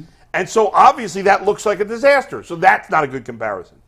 Now the second one that was referenced was Fernando Tatis Jr. Now this was before he got busted for steroids, so there's nothing to do with that. However, the tweet references the headline for the Fernando Tatis article, and it says something like, Tatis extended, is this sustainable? Well, the person who put out that tweet obviously didn't read the article. The article had nothing to do. The article had nothing to do with Tatis being a bad signing. In fact, in the article, he says it was a good move by the Padres to sign Tatis. What the article was, first of all, as anybody in the business knows, the people that write these articles don't write the headlines. There's somebody that's job is to pick the headline.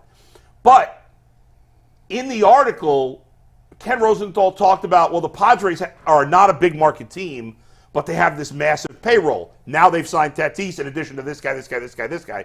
And the other guys they signed had been a mix of whatever, Latin, white, a bunch of guys. By the way, they're already fire selling. Right, and he was saying, I don't know if it's sustainable that they can sign all these guys. So the two examples that were used are terrible examples, and so now this guy's been painted by some as a racist. People are going to think, oh, he must be a racist, when it was completely unfair. And that is detrimental to the real cause and rooting out the real bad people out there. Can I say this? For me, when you had a platform, there's a lot of things that, being a minority, you have to be very cognizant of, right? You do want to champion the cause of minorities, and you do really want to be mindful if you feel like there's a bias of any sort and calling that out. But I also feel this is very important. As an individual who has a platform that's black, you have to be very cautious in the way you play the R thing. Because the R thing to me is big. Race is huge because you can throw that out, and because there is a history of it, people will not even look into what you're saying. Right. And that could sully and kill a person's career. If I said, a lot of people support me, if I went around calling everybody racist or calling somebody racist, that could ruin their career. That could ruin their families' lives, and there's no way to retract it because there's always going to be a couple of people that still are going to look at everything you say and say, well, he may not be racist, but he might be undercover. So the thing that I try to do is I talk to people face to face. If I got a problem with somebody, I'll call them on the phone like, hey, can I get your phone number so I can talk to you and figure something out? But I'm not going to put it in a public forum because at the end of the day, whether you black, whether you white, or whatever you are, you have the responsibility to be just in what you're saying and think long and hard, because it's the exact same thing as somebody accusing you of assaulting a woman or physically violence or taking advantage of a woman. That stuff doesn't come off by washing it off. It don't come off. So you got to be mindful. As soon as it's out there, people are going to make up their mind. Yeah, right. It's a first impression world we live in. You see it, it must be true, even if it's completely fabricated. Yep. And no matter how much evidence you present to disprove the initial claim, Doesn't matter. It's never coming off. Don't do And that. that's a bad job. Like, randoms on Twitter is one thing. For awful announcing to put that out was wrong. I'm not going to share the context, but boy, me and you literally just had this same conversation in private yesterday. You got to be careful with that. The bottom line before we move on, because I'm going to do a FanDuel read, we're going to do the parlay, then we're going to bring Darren in. The bottom line is, man, no matter your race, no matter your gender, no matter your creed, while you on this earth, spread love. Like, be kind to one another. Be respectful to one another. Like, help one another. Me and Mike, man, that's my brother. We look nothing alike, but that's my brother. And we talk all the time. Like, we're born in an era to where we shake our head that it's still racism is still this alive and this well. I'm born in 1987, man. I don't know nothing about no segregation. I love anybody that love me and respect me. And it should be like that, period. If we all lived our lives that way, the world would be a better place. You don't think me and Earl look similar? It's close. Earl, my hair's getting kind of long, man. I got to hit up your loctician. I would like to see Mike go to your loctician. Has she ever worked on a white guy's hair? No, but I'm sure she could. That would be something. There was a guy. It would end my career. Let the Browns sign a white player with locks. I bet you. There was a guy back in the day when I used to. Shout out Shanti. I used to go to Marine Park in Brooklyn. I was talking about this earlier today off the air. It was a good court. Chris Mullen came down and played there once. There's a lot of good players that played. And there was this white dude who would play who had dreadlocks like down. In my memory, they were down to his ankles. They probably weren't that long, but it was this white guy who had the longest dreadlocks. It was the craziest thing I'd ever seen. All right, anyway. What do we got now, Earl? Parlay action? Yeah. And FanDuel read number 3. Happy Super Bowl to all who celebrate from FanDuel, America's #1 sports book. If you're like me, Super Bowl Sunday is all about scoring the best seat on the couch, grabbing your favorite football snacks, and placing some super bets. FanDuel has so many ways for you to end the season with a dub, or 2, or even 3. Not only can you bet on who will win Super Bowl 58, but FanDuel also has bets for which player will score a touchdown, how many points will be scored, and so much more. New customers, join today You'll get $200 in bonus bets if your first bet of $5 or more wins. Just visit FanDuel.com/UCSS to sign up. That's FanDuel.com/UCSS. Nice. Mike, set us up.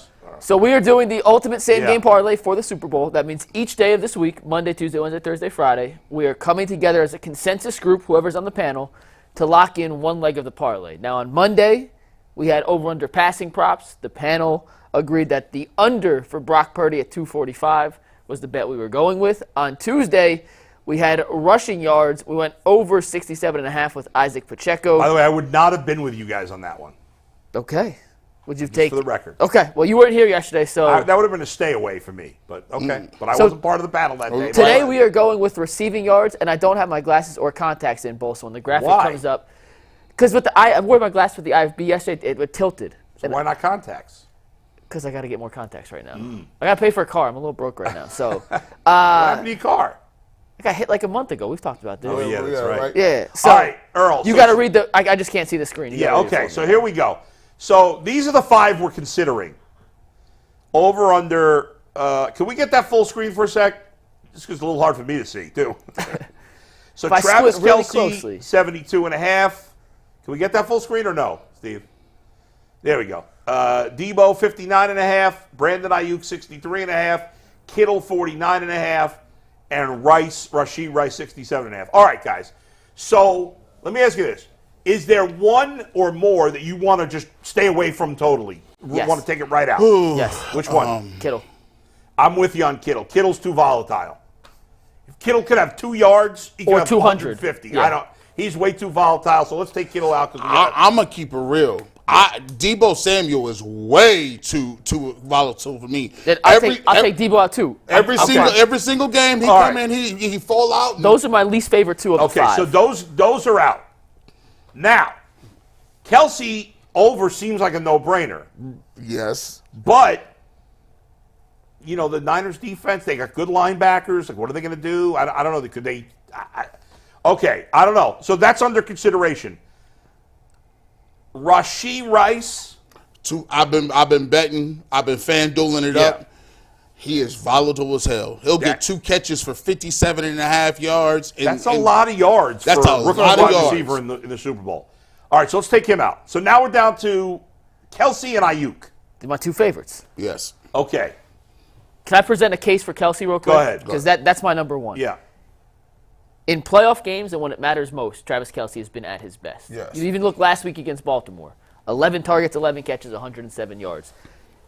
With the plethora of receivers that Kansas City currently has around Patrick Mahomes, there is only one guy I believe he truly trusts undeniably and unquestionably. That is Travis Kelce. And whenever we talk about being in the biggest games, who has to step up? Your stars matter. Right. And 72.5 against the 49ers defense is a high number. But I think there's a chance that Kelce gets 12, 13, 14 targets if he catches 7 or 8 of those. And especially, Andy Reid has 2 weeks to cook up plays for him specifically. Yeah. Some play action, a third down shot here or there. He has great hands. We pretty confident he's not going to drop any. Yeah. I like the Kelce because in the biggest games, your best players show up, and Travis Kelce, time after time, has come through in the clutch when the Chiefs needed him most. Man, boy, the way he came up again. And I can't understate this. He did it against the Bills on the road.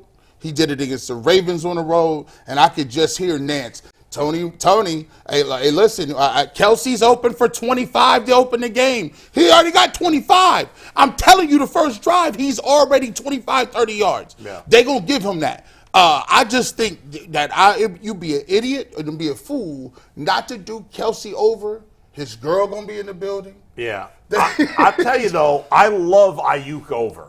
Okay. Give us the case. Well, first of all, he was their most consistent target in the passing game all season. He was an all-pro, by the way. Legitimately 1,200 yards, right? He had a uber talented phenomenal- receiver. He yeah. doesn't get the hype of the other guys on that team, but outside of McCaffrey, he was their second best player this year. Yes.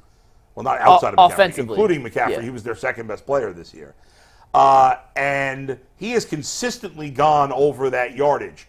I also, with the volatility of the other guys, and I know the Niners want to run the ball, and they will, certainly, but the Chiefs also know they want to run the ball.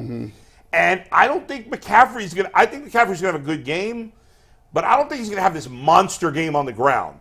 And the Chiefs are going to score some. So the Niners defense is good, but it's not lights out. Mm-hmm. And so I think they're going to have to throw the ball a decent amount. Mm-hmm. And I think Ayuk is their best pass catcher on a team that has more of a variety of weapons. Whereas the Niners' number one goal is stop Kelsey. Now, a lot of times that's impossible, but it's their number one goal. On the Niners, for the Chiefs, the number one goal is stop Christian McCaffrey. Yeah. That's it. Ayuk might not even be second. I mean, Debo might be second. And so I think ultimately, though, if you guys feel better about the Kelsey, I'll go with you because I think they're both going to go over. Well, I almost said we might. If I'm doing a parlay, I'm taking both of these overs for Kelsey and Ayuk. I also look at it like this. I think that Ayuk, they're going to be down in the fourth quarter. And I think they're not in it. It's tough in the Super Bowl to do this. If teams can't stick to the run game in the regular season, I just saw the Baltimore Ravens just abandon the run game and just quit. I think in the Super Bowl, it is very difficult to do that. I also take it in consideration. Think about it. Shanahan was up 28-3 or something stupid. Yep. Yeah. And they let their foot off the gas. Right. And he's like, no, I ain't going to do that no more and give the ball back to Patrick Mahomes. I think it's the throw game. So my one thing on Ayuk, the Chiefs secondary is really good. And I like the Ayuk over as well, but he's going up against McDuffie, who was an all-pro, Snead, who's a talented cornerback, and who's the other guy on the outside? I can't think of their third. But they had a really good pass defense. And the one thing with Kelsey, and this goes back to you weren't here yesterday, Bull. Yeah. San Francisco's run defense it's okay. It's not great. You saw both Jahmyr Gibbs and David Montgomery gash him. We saw the week before Aaron Jones ran for 107 yards against them. I think Pacheco and his ability to run the ball and the violence with which he runs the ball is going to force San Francisco to bring some of its linebackers kind of closer to the box, which is going to allow some play action for Travis Kelsey across the middle. Pacheco's become a hell of a player. I Very give you good. that. I give him 60 yards, and I think he goes over 60 yards on the ground, and he gets a touchdown. All right, so we took Isaiah Pacheco over, but what are we going to do today? Like, what are we doing? I think we should go with Kelsey in the end. It's the safest. I like Kelsey It's here. the safest play. I think Ayuk will go over. Ayuk is on fire. We don't need no water. Let that mother burn. I'm going to tell you like this, man. I'm Ladarius Sneed. That man don't give up touchdowns. That man don't really give up many yards. Now, last week against Zay Flowers was probably the exception to the rule, but I'm looking at this. I think that he's going to be the corner that's going to travel with Ayuk. I think he's more effective than Debo Samuels is, so I think that'll be his assignment. But I'm with you all. I think I'm going to go Travis Kelsey over the 72.5. I understand that San Francisco has a quality linebacking core, and their secondary is okay. But, man, Travis Kelsey, he continues to prove him. I know the Chiefs have a good secondary, but Ayuk could do that on one play. Well, he's that type of he's player. the boomer bust. He was on my fantasy team this year, and he would have 3 catches for 96 yards and a touchdown. He's a big play, a home run hitter, but he's not getting the same underneath targets that Debo is or Kittle. Just looking at that, I know we haven't given our predictions. I think the Niners are going to have a tough time. Don't wait till Friday. Wait till All Friday. right, so We're the gonna do official headlines, by pick the way, Friday. is Kelsey over 72.5. 72.5. So that means through 3 legs. Yeah. Purdy under passing yards, Pacheco over rushing yards, Kelsey over receiving yards. Tomorrow, looking at anytime touchdown scores. Anytime touchdown scores to add to our 5-part same game Super Bowl I got a parlay. question before we do this. That we're doing based on the odds. Yes. Right. Because we got Darren waiting, so I got a question before we do this read. Shoot. How much are we putting on this? Well, I don't. It depends on the payout. I'm probably gonna put $10. I'll be honest. We should do it as a team and split the. Yeah, we should do it winnings. as a team. Put $10 apiece. We could do that. Yeah, I mean. What you mean $10? Y'all catch. Well, let's not talk about exactly how much we spent on the air. We gotta go up top. Yeah. If we're gonna go up top, you gotta go up top. $12? Is the range We'll talk about it off the air. Right. Once Wait, again, is the range cardinal? I got no contact. Right. Shout out to Rose. Hey, shout out, when we know hit what I'm this saying? parlay, I'll be seeing for 2 weeks. Yeah, listen, you be out. Big Nuggets talking about he going back to New Jersey. What? Buying a car sucks. We can talk about it in overtime, but buying a car, You have to call us total? total, yeah. I got to get this read in, but Yeah. you better buy. Yeah, You we'll better, talk about it you better overtime. buy a Chevy. You better buy a Chevy. Okay. Psych. All right, before we bring in our man Darren Smith, who will be there supporting his Kansas City Chiefs, it's Super Bowl week. Happy Super Bowl week to all who celebrate from FanDuel, America's #1 sports book. If you're like me, Super Bowl Sunday is all about scoring the best seat on the couch, grabbing your favorite football snacks, and placing some super bets. FanDuel has so many ways for you to end the season with a W, 2, or 3. Not only can you bet on who will win Super Bowl 58, but FanDuel also has bets for who will score a touchdown, how many points will be scored, and so much more. New customers join today. You'll get $200 on bonus bets, and if your first bet of $5 or more win, just visit FanDuel.com/UCSS. That's FanDuel.com/UCSS. I messed that one all the way up. C-. That was a D+, Earl. Earl, But D+, we'll let it go because Earl. we got Darren. We got Yeah, Darren. what up, Right Darren? now, we about to bring in our man Darren Smith, friend of the show. This man that stands on business, one of the best dressed mans in the building. And word is, he put something on the Bobby Witt Jr. contract. That's what I heard.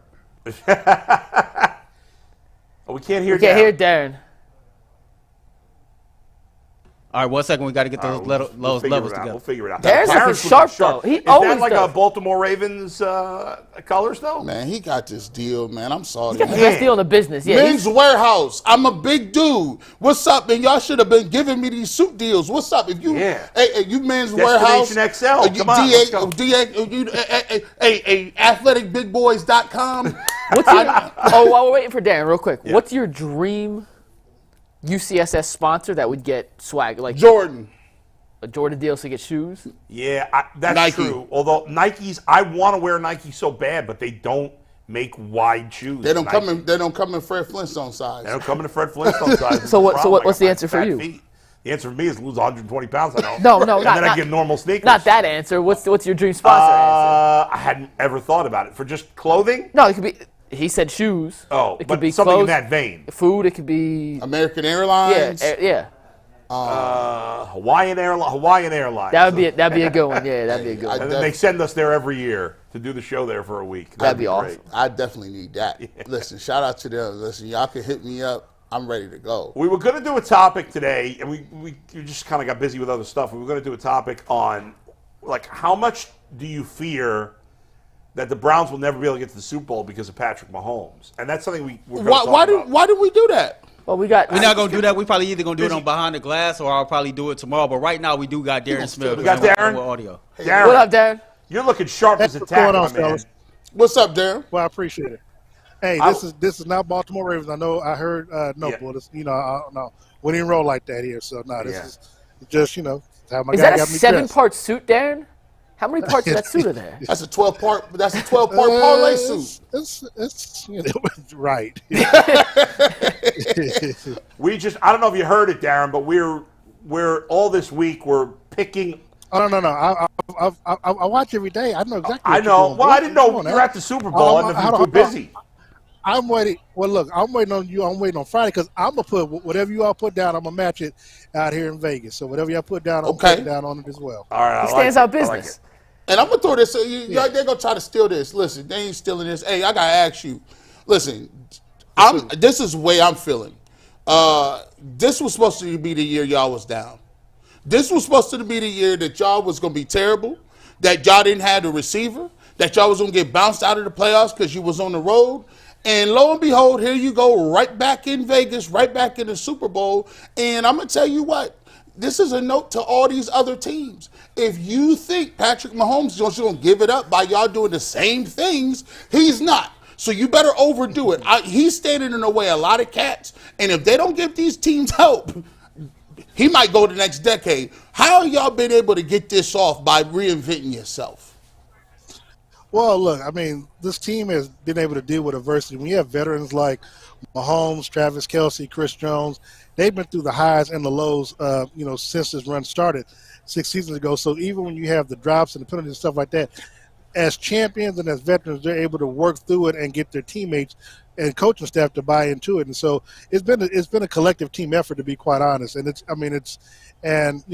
I'm disappointed in you, in you, G. Bush, because I told you before the season started, I had Chiefs and the Browns. The Browns didn't do their part, but each and every week, for whatever reason, you all doubted Patrick Mahomes. And I'm just like, why?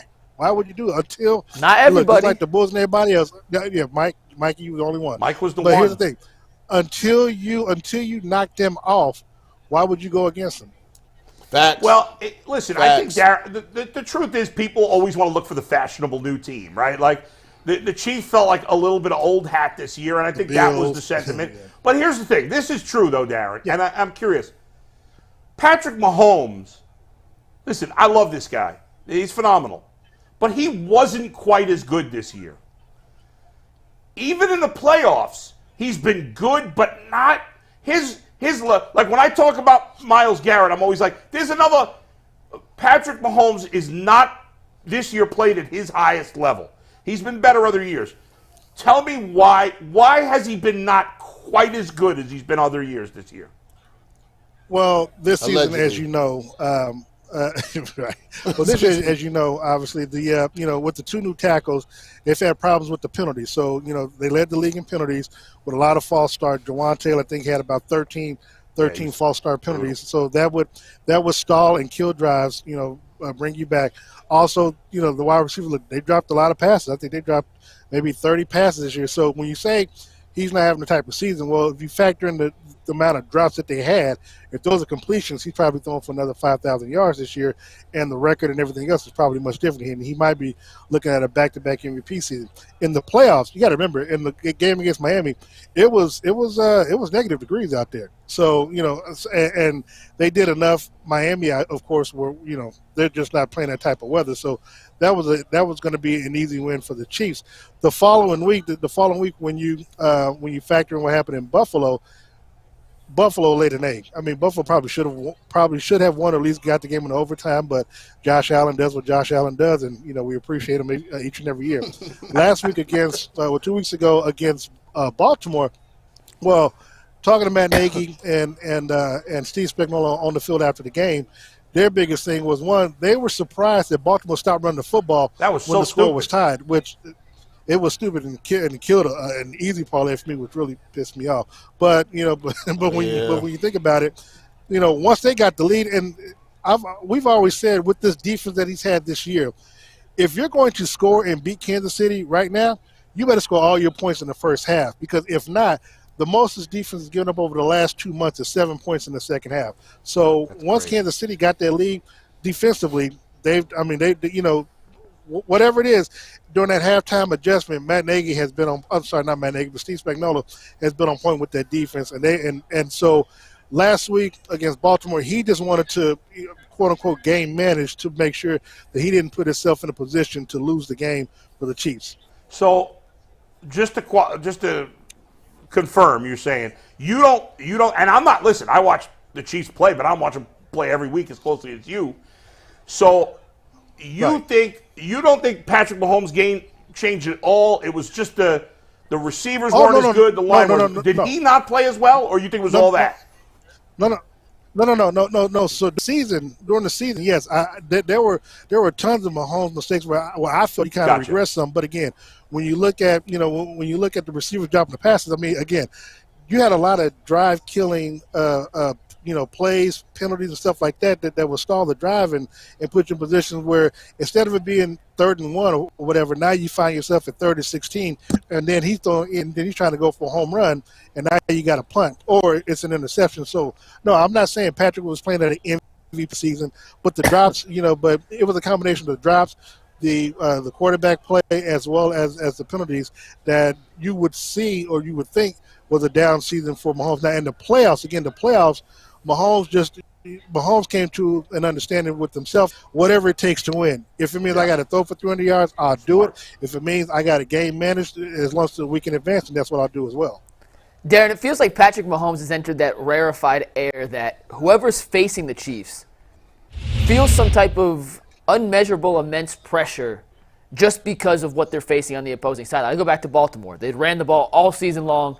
Hey, we're going to throw the ball. We're going to change it all up.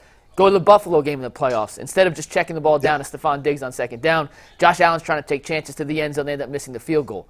Tom Brady's the only other quarterback I could really remember where it felt like teams just consistently did weird, out-of-character things because they were trying to beat Brady, not just the Patriots. Do you get the same sense that teams feel that they almost have to and this is going to sound silly, but beat Mahomes, not necessarily the Chiefs, and hopefully, for you at least, San Francisco tries to do something wonky like that this Sunday. Honestly, you're 1,000% correct, Mike. Thank you. The reason why we say it all the time. No, seriously, because it seems like every time, and look, a lot of it you can blame the league because they're always trying to, find somebody, Mahomes versus Herbert, Mahomes versus Allen, Mahomes versus this, Mahomes versus that. And so just by the very nature, Mahomes, because he's been doing this since, with the Brady thing, since he became the starter 6 years ago, he's used to it.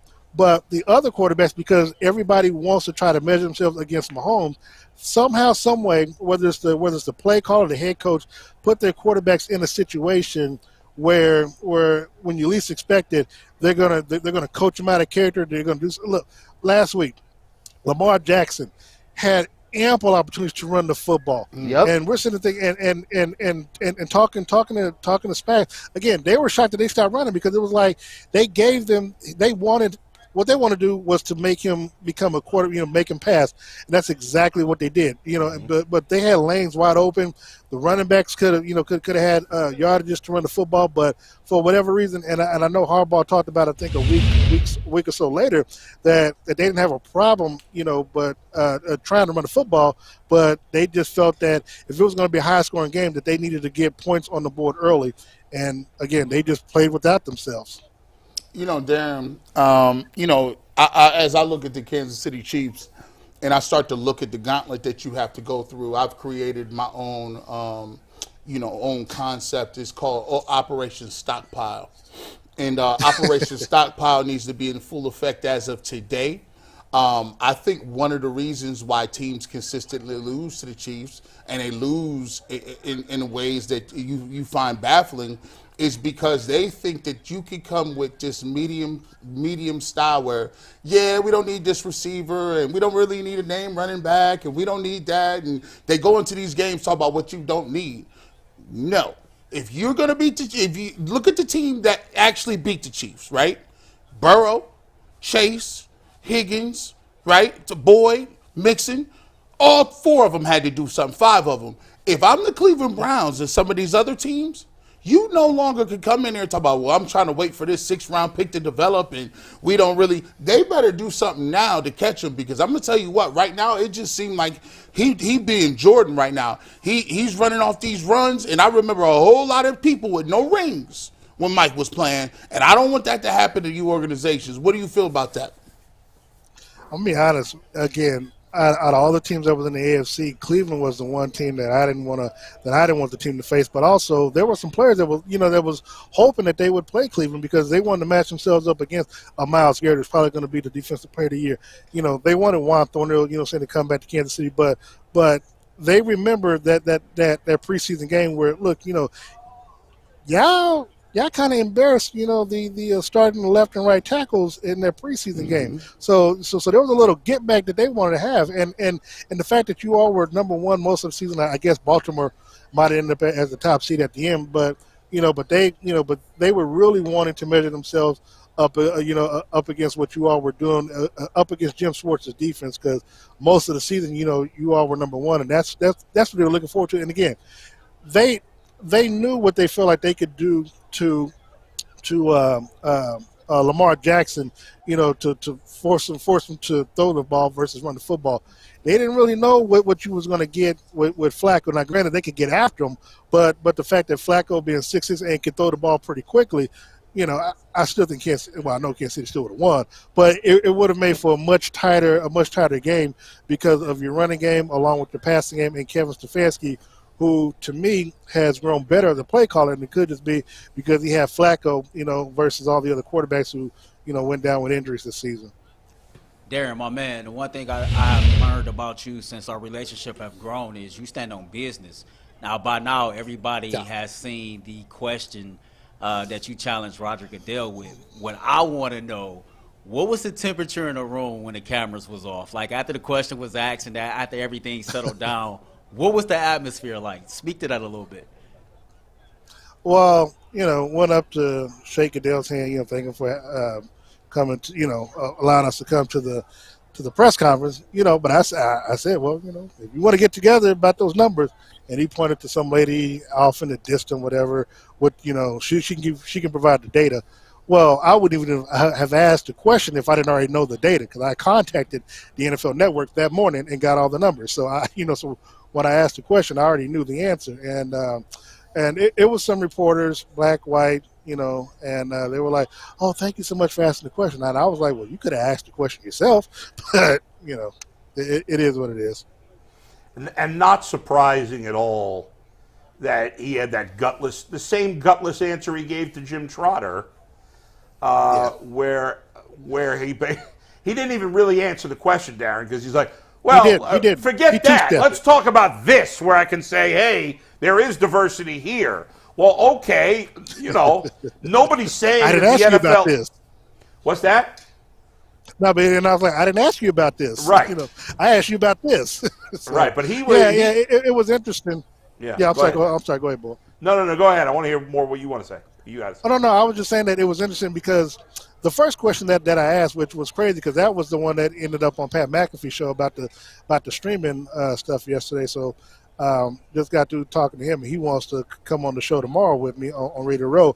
But when I asked the question about the streaming, they were trying to get the microphone from me. I was like, no, and you might have saw me on TV. I was like, no, you're not getting the microphone. I said I got two questions. So after I gave up the mic, that's when he did his thing, because I didn't think that was because I wanted to challenge him, but I also didn't think that was the right setting to do it, because nobody else was really trying to challenge him, because I knew I knew what he was going to say was going to be something that he had said before or whatever. But again, because I wanted to challenge him, like, I don't care about this over here.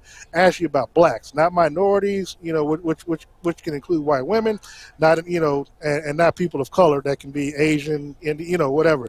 I asked specifically for blacks as it relates to the NFL media newsroom. And so, yeah, it doesn't surprise me. People are like, oh, well, you're not going to get invited next year. I'm like, well, if not, I'll just be right here on Radio Row. I said, but it's not going to stop me from asking the question. So. Dan, let me follow up with that. A lot of times when you are in the media and you're a journalist or you're a radio host or a talk show host, there's always seems to be a level of pushback when you go and you talk about diversity when it comes to black and African American people. And a lot of the people who hear it say, why does it always have to be about race? Race doesn't matter. Like, we don't see color. Like, race this, like, why are you asking that question? What would you say to someone who, when you do bring up, the topic of race, and they push back with, well, I don't see color and I don't think racism is a big deal in today's, society? They say that because it doesn't affect them. And put it like this, if BET, ran the NFL, and you saw all of us, you, me, Earl, the first thing they said, well, how come you don't have any whites in there? How many whites are you going to have? Are you going to have a quota? So when people try to do a little pushback, I asked them, look, we're not even asking for 50% or 60%, which is the number of players that play in the league. We're just asking for one. Let's start with one person first, and then we'll go from there. Let's get one person for the door. And so when they say, well, maybe they're not qualified, well, my pushback was, what makes you think these people are qualified? A lot of them could have legacy. A lot of them could, I cover the Chiefs. Okay, there are interns. Okay, that are interns with the Chiefs because some people who are friends with either Andy Reid or Clark Hunt. My daughter, who was at Vanderbilt at one time, wanted to do an internship with the Chiefs. They wouldn't allow her to do it. She went, now mind you, she's an All-American at Vanderbilt, honor roll. They wouldn't let her do it, so she had to do an internship with the MLS. So, I felt a little kind of, a little certain kind of way, because the people who they were allowed to be an intern were friends of Clark Hunt or and stuff like that. So, trust me, it's everywhere. It seeps everywhere. And for people to say, maybe they're not qualified. No, I would turn the tables around. Maybe the people who are there aren't qualified. And look, and that can go a lot of different ways, because when I look at some of these NFL hirings and stuff like that, Dan Quinn getting the head coaching job with the Washington Commanders, like, the man gave up 48 points in a playoff loss, but you think he's better than Ron Rivera, who you just got rid of, and better than Eric Bieniemy.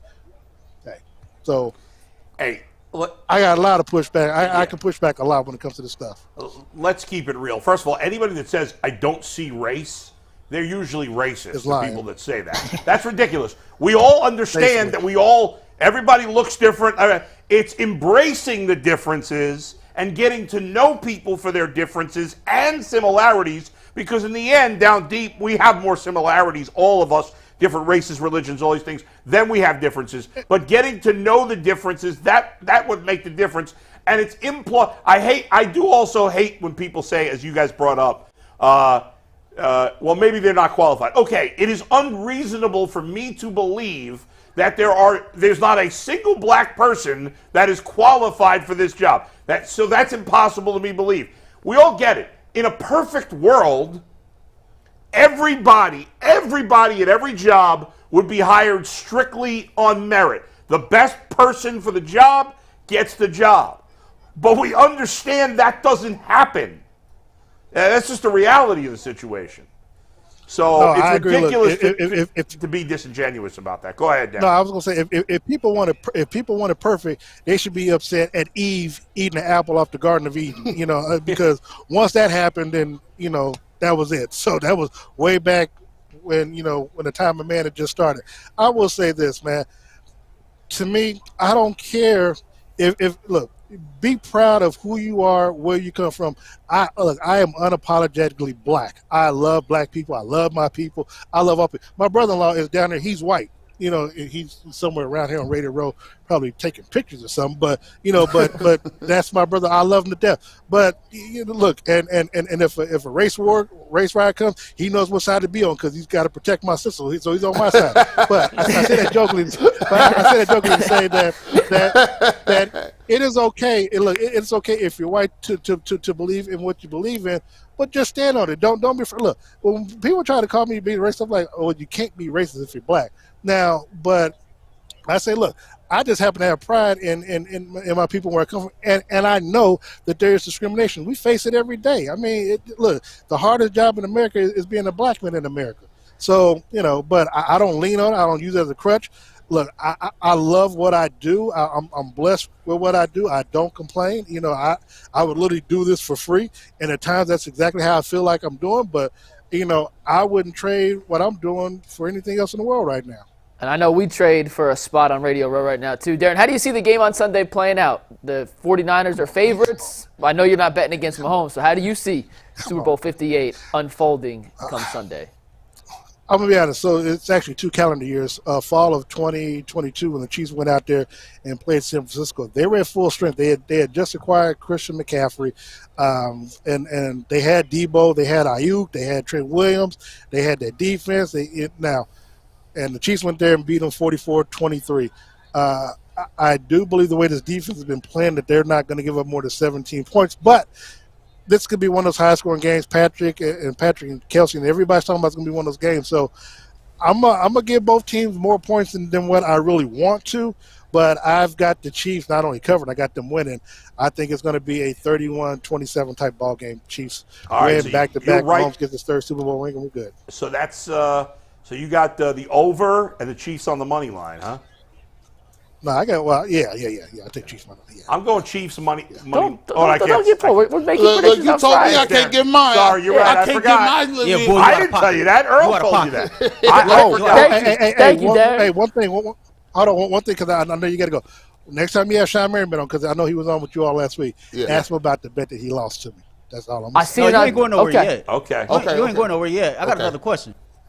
How does it feel like how the people in Kansas City, do y'all watch until the AFC Championship game? Do y'all just check out and then start watching at the AFC Championship game? Because I know in Cleveland when the Cavs was going to the finals every year, the playoffs really didn't mean much. I knew we was going to the finals.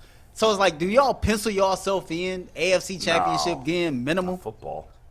Well, diehard, crazy, lunatic Chiefs fans, yes, they do. I mean, look, at worst, the worst that Mahomes has gotten to is an overtime loss in the AFC Championship game. At best, it's been a Super Bowl. So, I mean, literally, like I told G. Bush earlier, until you knock them off earlier or they don't make it to the playoffs or something, that's just, I mean, you can kind of pencil them in like that. It's not trying to be funny, but that's just the way it is. I am excited for it. I know you have the extremes in Kansas City with like one of the best teams in sports and one of the worst teams in sports. But I think it was a good week for the Royals here. That extension with Bobby Witt Jr. is great because he's a phenomenal player.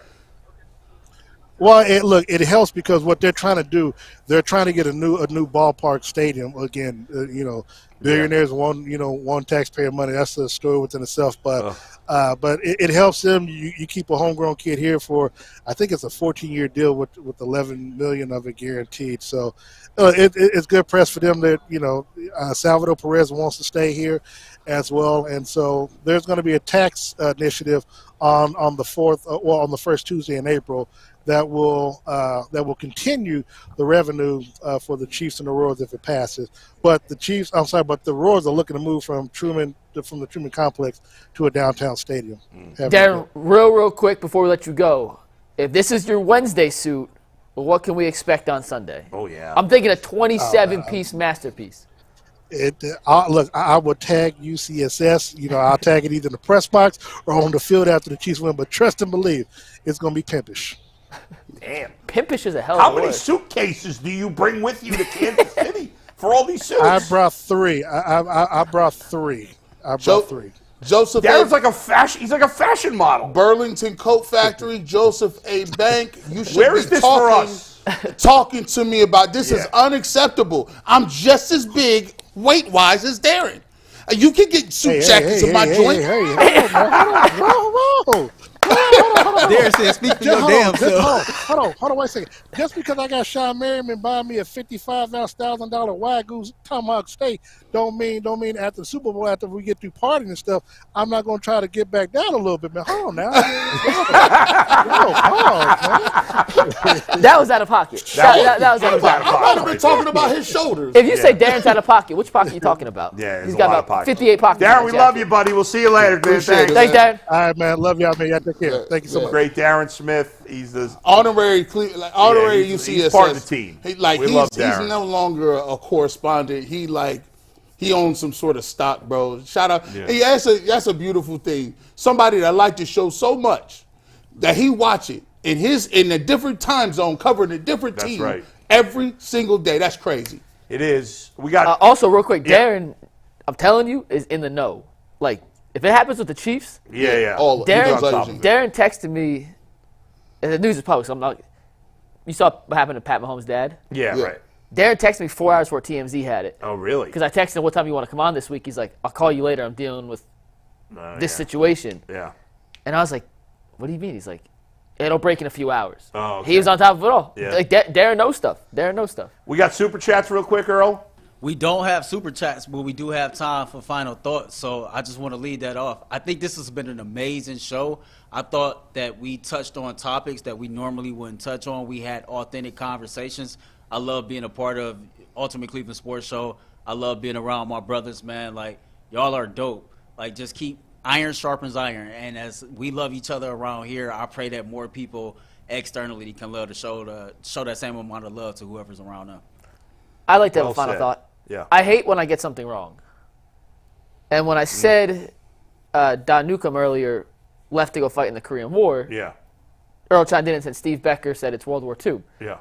Well, the fact check's wrong. It was the Korean War. Yeah. So I was right. Shout out Don Newcomb. Okay, so you didn't get something. Didn't get something wrong. Steve Current, you're wrong. I was correcting G. He said. Yeah, that's facts. G got the wrong battle. Oh, so Don Newcomb did stop. No, I was right the whole time. Don Newcomb stopped his baseball career to go fight in the Korean War. But they didn't have to fact check me. It came to me. So I thought Steve Becker was fact checking me. I just wanted to clear it up. Another great thing about this show, unlike a lot of media members, when we make a mistake, we admit it In real time. That's right.